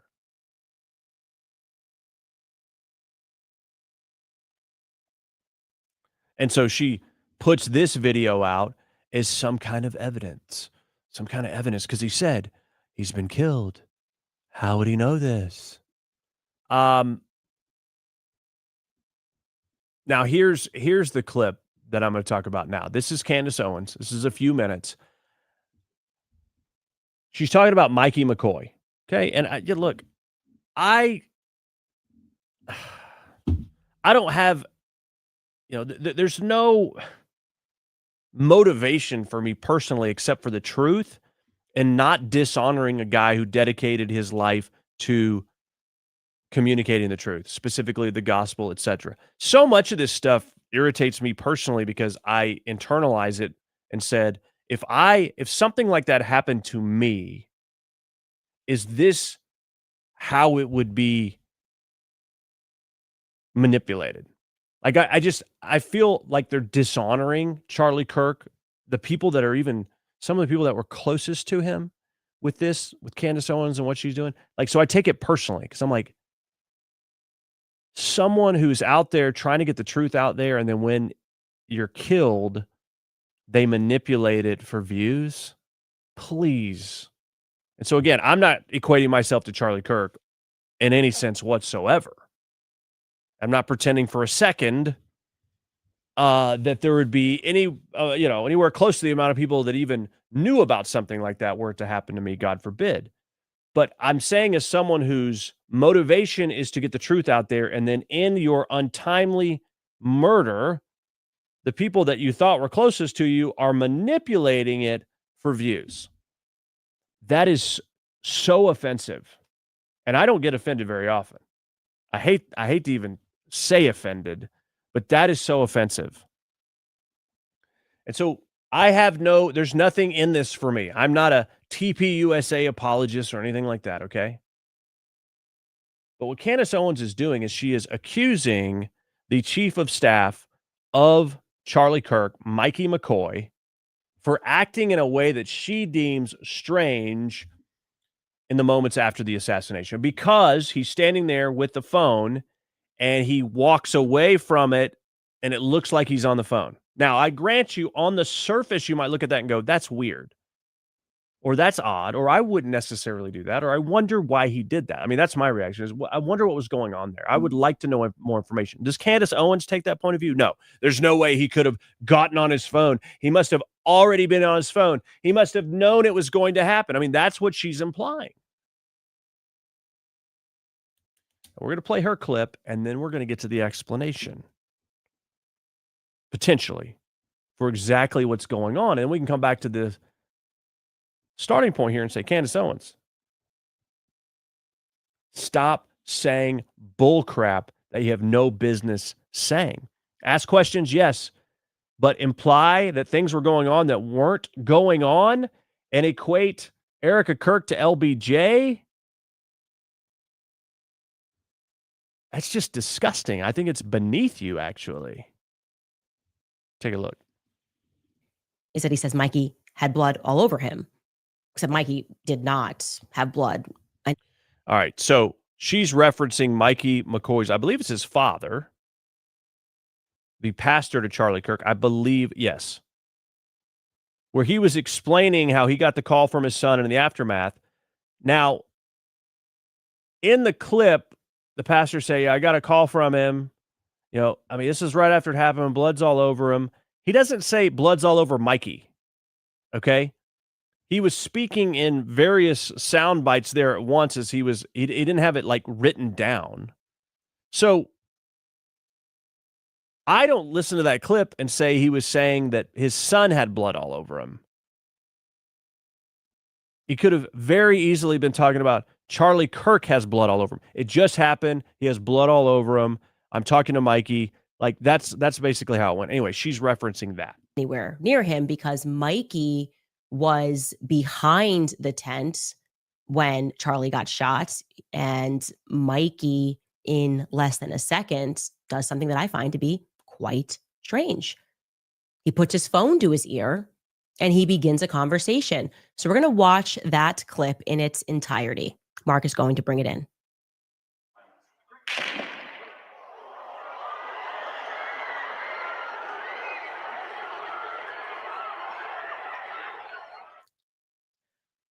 So we decided to slow this clip down, and we're going to watch this clip slow down so you can see that it is exactly 834 milliseconds from the time that you hear the shot. That is how long it takes for Mikey McCoy to put the phone to his ear. Now, why is that precise timing so important? Because there's no dialing.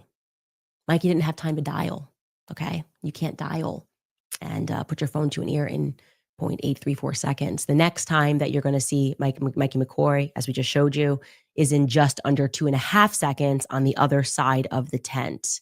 He's on a phone call. So we can track Mikey, but let's watch the clip again in milliseconds so you really grasp how quickly this transpires. So when this clip was brought,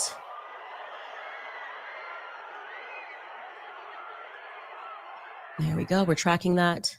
Yeah, when the clip was brought to my attention, I obviously have a file, a big folder of files of every angle. And I decided to track Mikey from every angle available to see, like, maybe we just missed it. And he did at some point put that phone down, dial a number, speed dial, hold down one. I don't know. Maybe we missed it. Because that seems automatic, right? 0.834. That seems pretty quick. And no, he doesn't do that. We even have him in front of Charlie's car when Charlie is brought to the car, the waiting car rather. He is still on the phone. I can show you the clip of that. Take a look at this. Don't worry, we'll slow it down for you. See him in the background with the backpack. It's Mikey McCoy. Okay. So what are we to make of that? The only logical conclusion that I can come up with, and many others, because I've pressed, I said, play devil's advocate. I want you to advocate for Mikey McCoy. I want you to play lawyer, and you are representing your client, Mikey McCoy. What was he do? How did he do it this quickly? No one could win this game. The only logical conclusion we come up with was that Mikey was already on a phone call at 12:23 p.m. By 12:23 p.m. He was. All right, so that's the only thing you can figure out if you're being his advocate, that he was already on a phone call. I mean, that's the only option? Okay. It continues. Already on a phone call. So I said, let's go back a little earlier in the footage and see if we can find when he actually maybe dials onto the phone. Maybe we can see him pick up the phone and begin a call before the shot takes off. And then after beginning that call, if we're following this logic, that would mean he puts his phone down until Charlie gets shot. And we were able to find what we think could be that moment. And I can tell you that it is 1 minute and 45 seconds approximately. So then basically he was on the phone, put his phone down just in time for Charlie to be shot. And as soon as Charlie was shot, he picked the phone back up and walked nonchalantly behind the tent. Now, that is, mind you, the issue at hand here is why this guy who loved Charlie Kirk, who was with them with him all the time in the vehicle, driving to the event, standing there near his side, why he saw Charlie Kirk get shot, and his instinct was to just walk away. Okay, so I understand. It looks weird. Well, I don't know what he was supposed to do, because he has a security team around him that immediately went to secure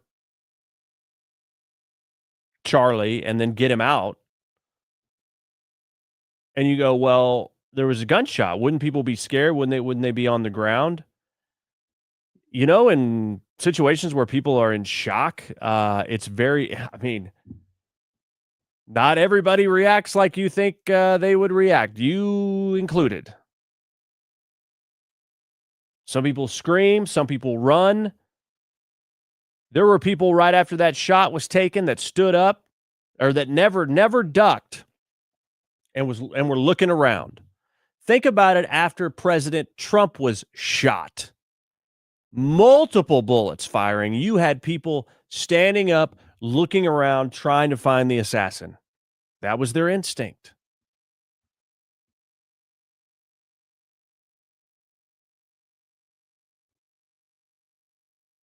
What people do in shock, it's just really hard to predict and say that, you know, everyone should fit into this mold. Okay, so that's just a reasonable standpoint, saying, yeah, I would think I wouldn't have done that, but maybe I would. I mean, have you ever been in a situation that happens super fast and you just react, and then later on you're like, I don't even remember doing that. Other people tell you what you did and you say, really?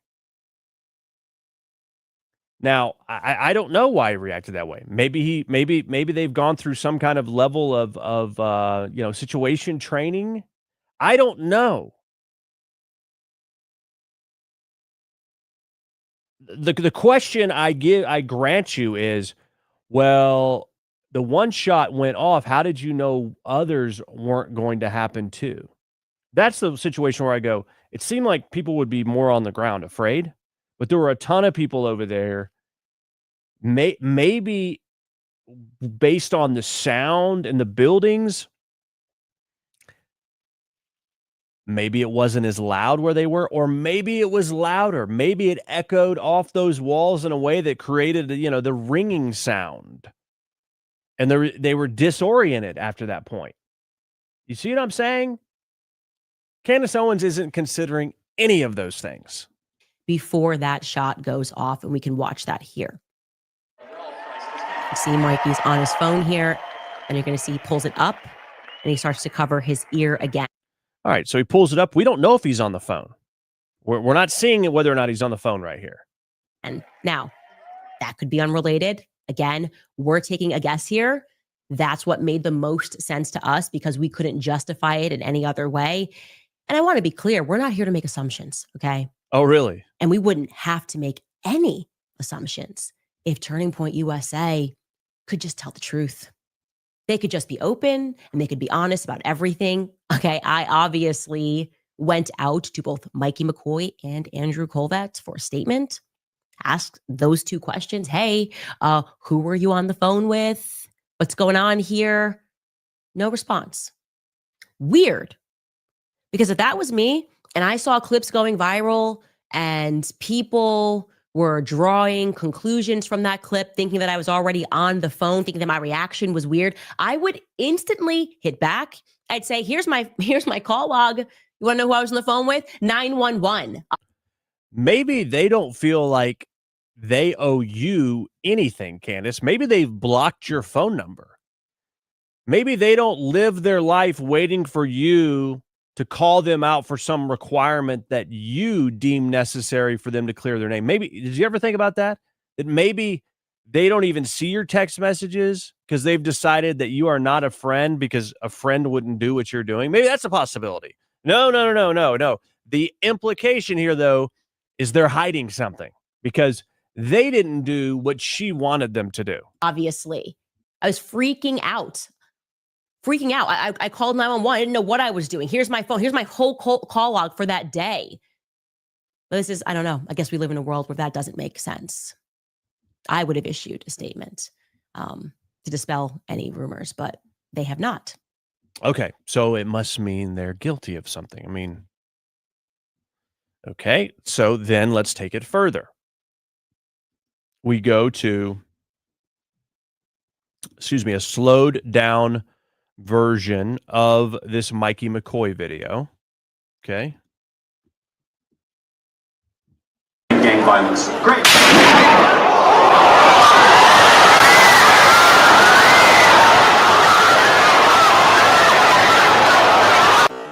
Now, you notice how loud it was with the crowd noise and everything. And we know that cell phone video is not actually capturing the true intensity of the sound, right? Now, this is going to be slowed way down. So the shot rings out.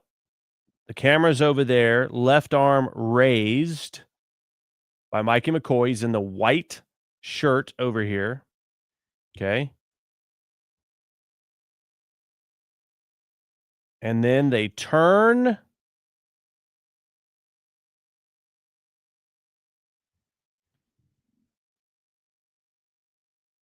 And then there's Charlie falling.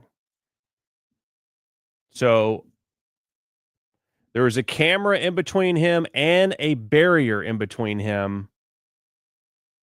He didn't necessarily have direct line of sight. Maybe he did because he was filming with the video, but it wasn't like he could have jumped right over there.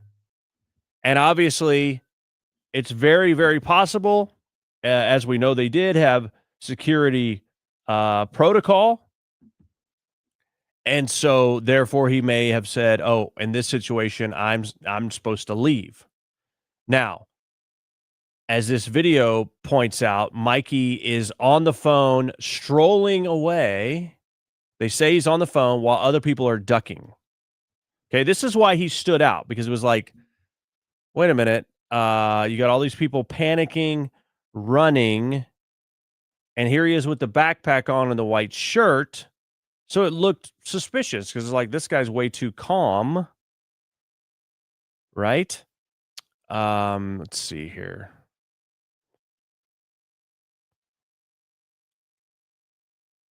Okay. All right. The video says he doesn't flinch. He just pulls the phone up to his ear instantly. Okay. The shot happens. Let me back up just a little bit more. Shot happens. To me, that does look like a flinch for sure. Okay. And then you go, wait a minute. Was he getting on the phone right then?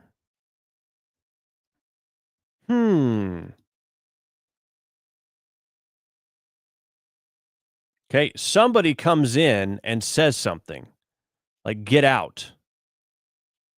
Okay. You see a person come in, get out. Maybe that's what they said. I don't know. Then you see people leaving. Why he wasn't running, I don't know. Maybe he felt like he needed to stay around. This says that he's still on the phone as Charlie's being evacuated. What's he talking about now? Okay. Oh, wow. You guys aren't even seeing it. Unbelievable. I just went through that whole explanation without it being on video. Okay. All right. We'll go through it one more time. This is Mikey McCoy over there in the white. And they're saying, oh, he didn't flinch and he got on his phone immediately. His arms came up to his ears. Okay. And then you have somebody come over and say something like, it's time to leave. Like, get out. Then they leave. A bunch of people are running and screaming, and he's walking swiftly. It looks like he's on his phone. Okay. They say the shot rang out. He gets, raises his arms to get on the phone. Okay. That's basically what we're talking about here. Okay. Now, you might look at that and go, why would he do that? Well, if you have all the information, then you could see it differently. Okay. I see him as being startled. I don't see him as not being startled. And why he's not running and sprinting like everybody, I don't know.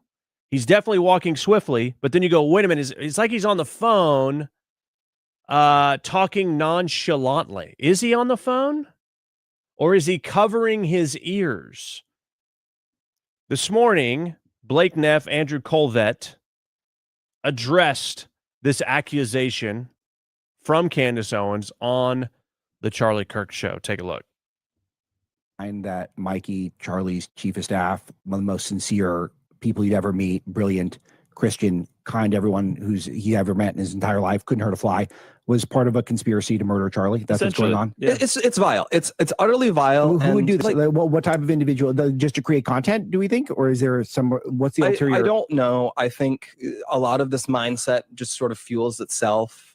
It's sort of addictive in the same way a lot of social media stuff is addictive, or in the way like honestly something like pornography is addictive or something. Like they get really they almost get a high off of like the idea of like that they're doing something that's daring or out there. Yeah, and I want to make one other point though, and this is actually to your point.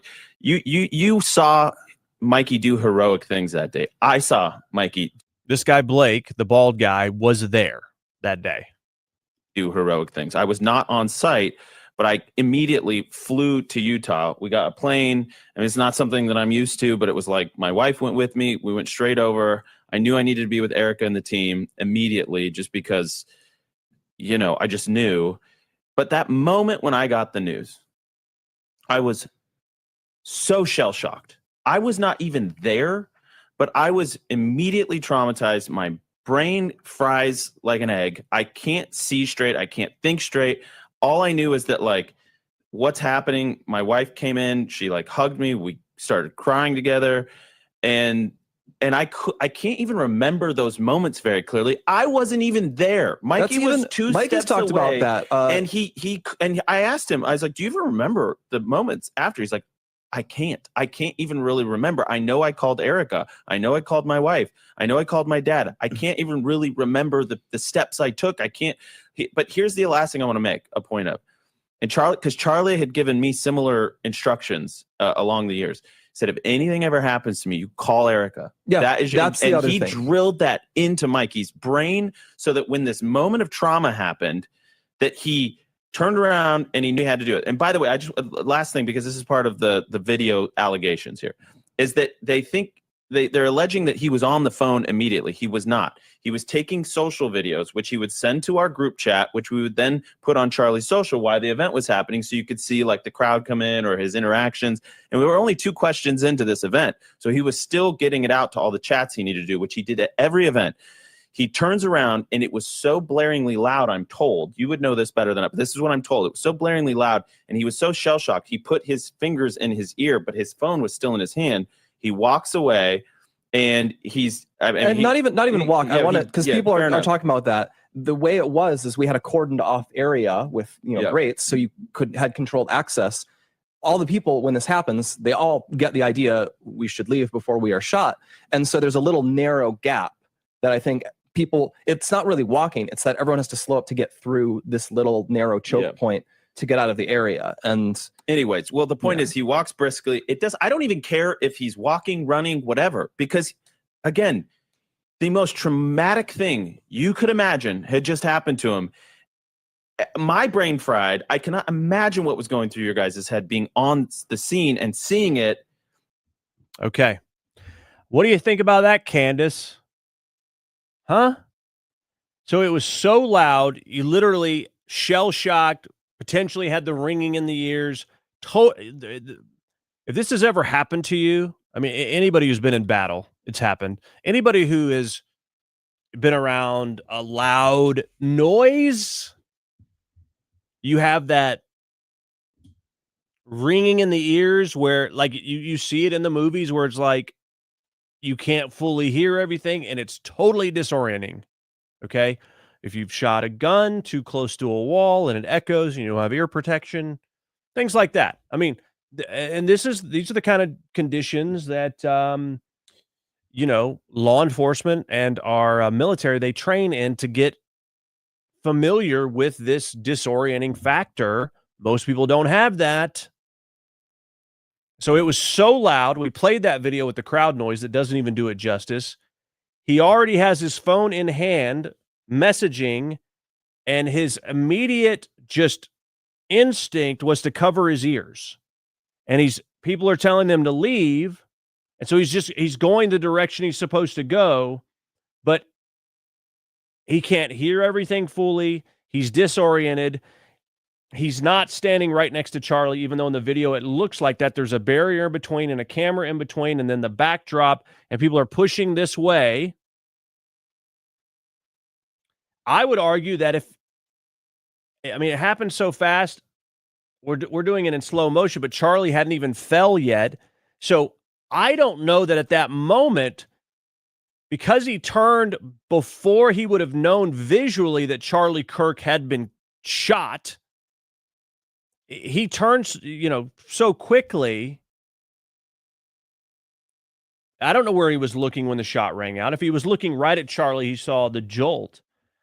But he turned so quickly that I don't even know that he knew Charlie Kirk had actually been shot, as far as how bad it was. If he had, and he visually saw blood before he turned, he may have actually tried to go in and help him. I don't know. But he hears this super loud noise, goes to cover his ears. People are saying, move that way.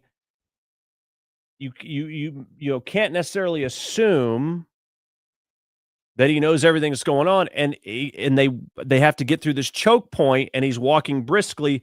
He's not on the phone. He's literally walking with his hand on one ear and his phone on one ear because he's still in that mode of shock. Now, he eventually calls Erica Kirk and calls his parents or whomever, his wife, whomever. But again, we're talking about these split-second moments after a tragic event like that. Candace Owens doesn't even have, she either is intentionally, she knows this and is being intentionally misleading, or she is dumb as a box of rocks and has never experienced any kind of moment where you are disoriented based on loud noises or trauma or whatever, and shock. So you just heard, you can believe the explanation or not, but this, to me, is perfectly reasonable. It doesn't mean it makes sense as why would someone react that way, or why wasn't he moving faster or whatever? But you've already got your phone out and you go like this. And everyone says he's on the phone the whole time. They just assume. Now, I get it. Like, he's got his phone up to his ear. It was such a moment of shock. He didn't have the forethought to put his phone away before he then put both hands. Now, if he was walking through there with both hands up and no phone, would it be like, okay, well, then that's acceptable? I mean, to me, you can ask questions, but to go out there and say, oh, I mean, if it were me, I'd be putting out a statement. Why wouldn't they react to it? You know, he didn't have time to dial a phone. Like, going through all this bull crap when actually pursuing the truth and getting the information from the source before you go on with this hot garbage mess would completely dispel it. But that wouldn't get you views, would it? That wouldn't get you views. Reasonably explaining it wouldn't get you the views, which is why she has a lot more viewers than I do right now. I'm explaining it, not anywhere close to the 2 million views I think that her show has had today when I checked it hours ago. You see how this kind of content is what sells? You see why people end up doing it? They want to make money. They want to get views. They want to be famous. I just want to get the truth out there. I would love to get it out to a lot more people. But I'm telling you, when you sell your soul to the god of sensationalism, it is a hamster wheel you can never get off. And that's, I don't think, what we should be pursuing. We should just be pursuing the truth, come what may. And I'm disappointed in Candace Owens because I think she's a gifted person. I think she has a lot of strengths, but she's either intentionally misleading or she's become so blinded by her hubris about this that she can't see the forest for the trees. All right. Bree says, we definitely can't see what's on your screen earlier. Yes, I know. David Singh says, the FBI did it. They are covering for Mikey. Yeah, I mean, that makes just as much sense as what Candace is saying. David Singh says, you knew that Charlie had been killed. Where are all your followers? I know. Why am I not being accused of being involved in the plot? Right? Bree says, Candace has gone mad. David Singh says, stop listening to Tucker Carlson a while ago. Candace seems to be channeling some old Russian count named Russian court named Rasputin. Okay. So, yeah. Something's going on. Bree says, ugh, I can't stand Harry Sisson. Did I already play that one? All right. Very good on the comments there. Love your comments. Okay. David Sling says, the hamster wheel of sensationalism. Nice title. Yeah.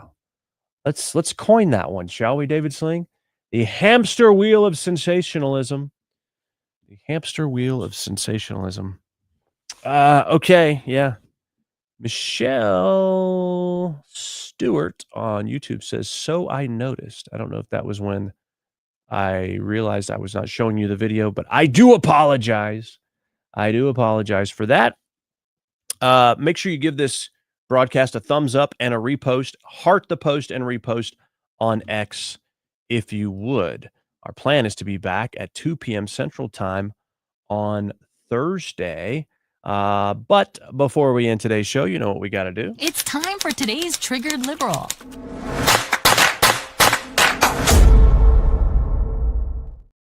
All right, there is some profanity here, so you've been warned. A leftist TikToker sobs uncontrollably because her family member supports Trump.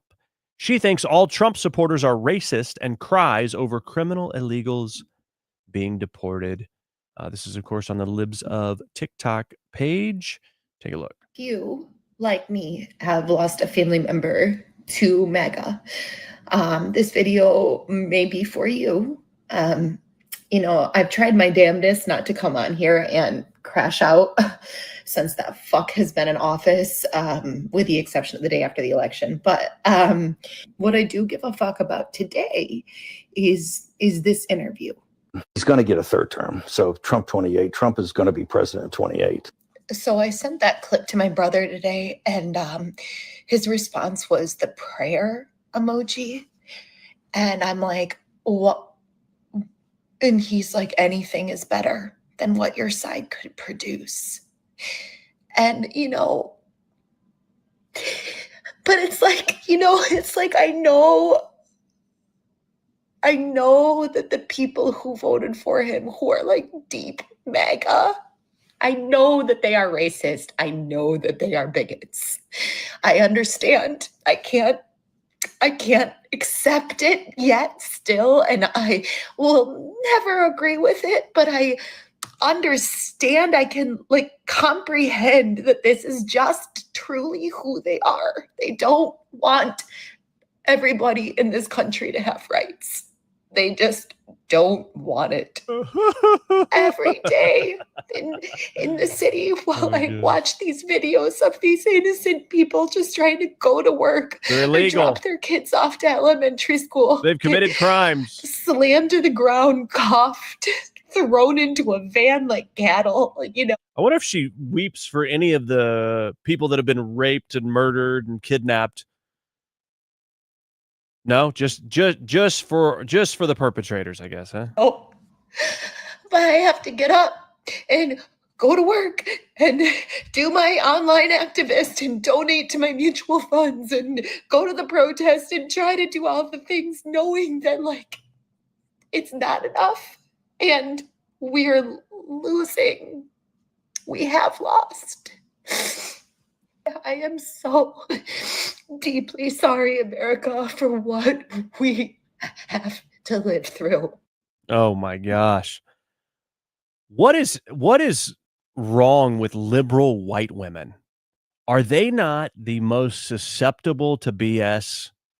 You know, they've been indoctrinated with this, you know, white guilt, and they virtue signal and make themselves feel better about themselves when they empathize with the criminals.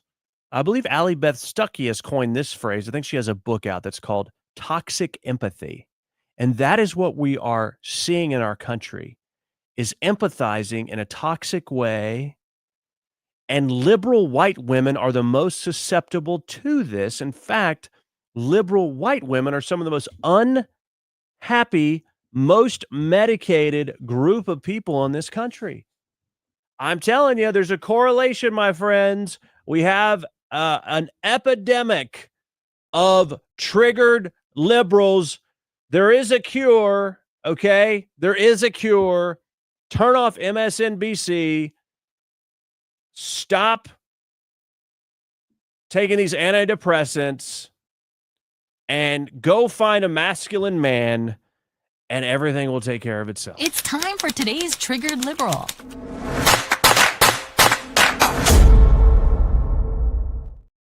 All right.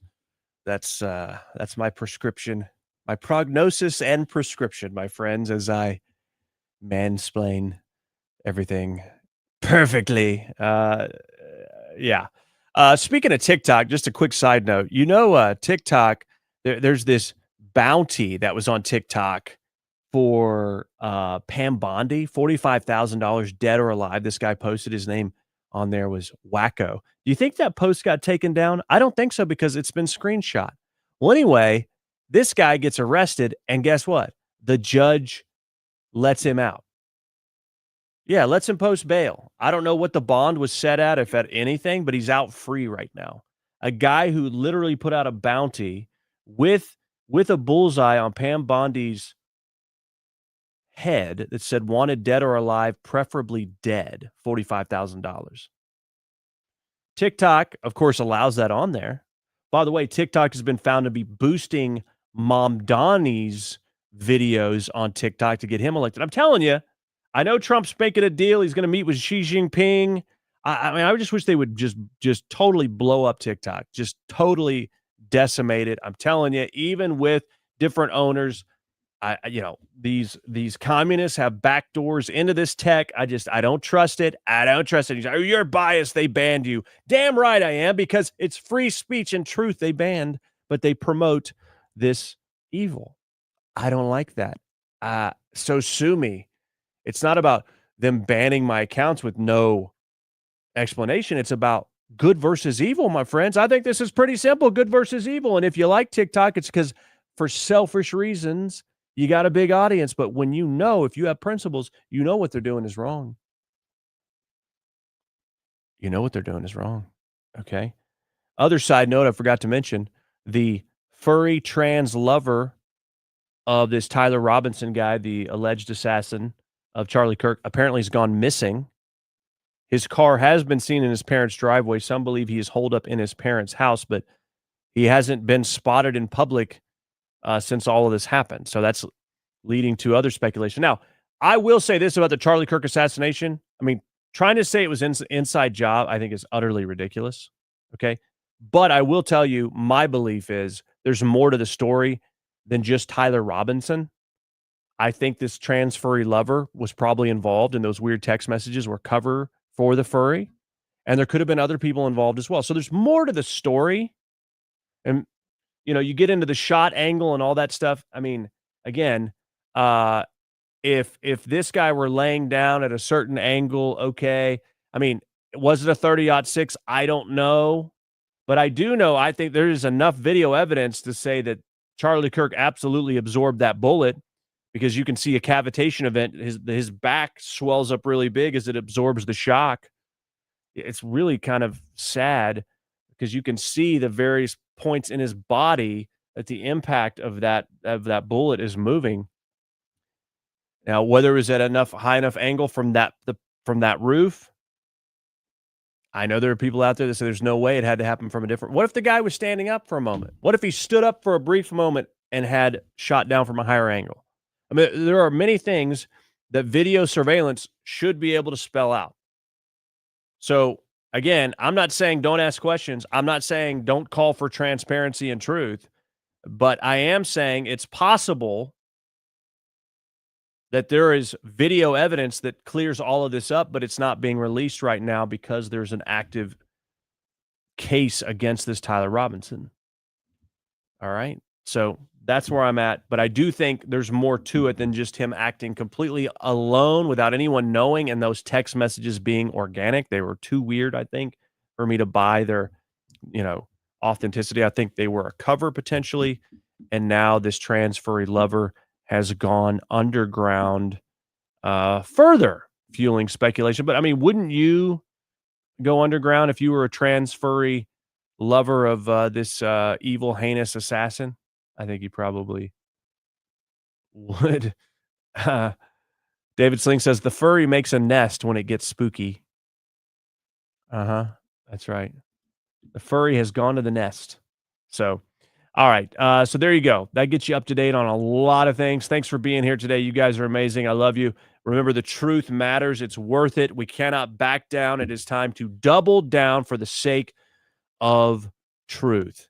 That is what we're going to do. And until next time, which is Thursday at 2 p.m. Central, I hope you have a great night. Rate, subscribe, and leave a review. It's how we get the word out amidst the chaos. Thanks for listening to The Ike Wingate Show.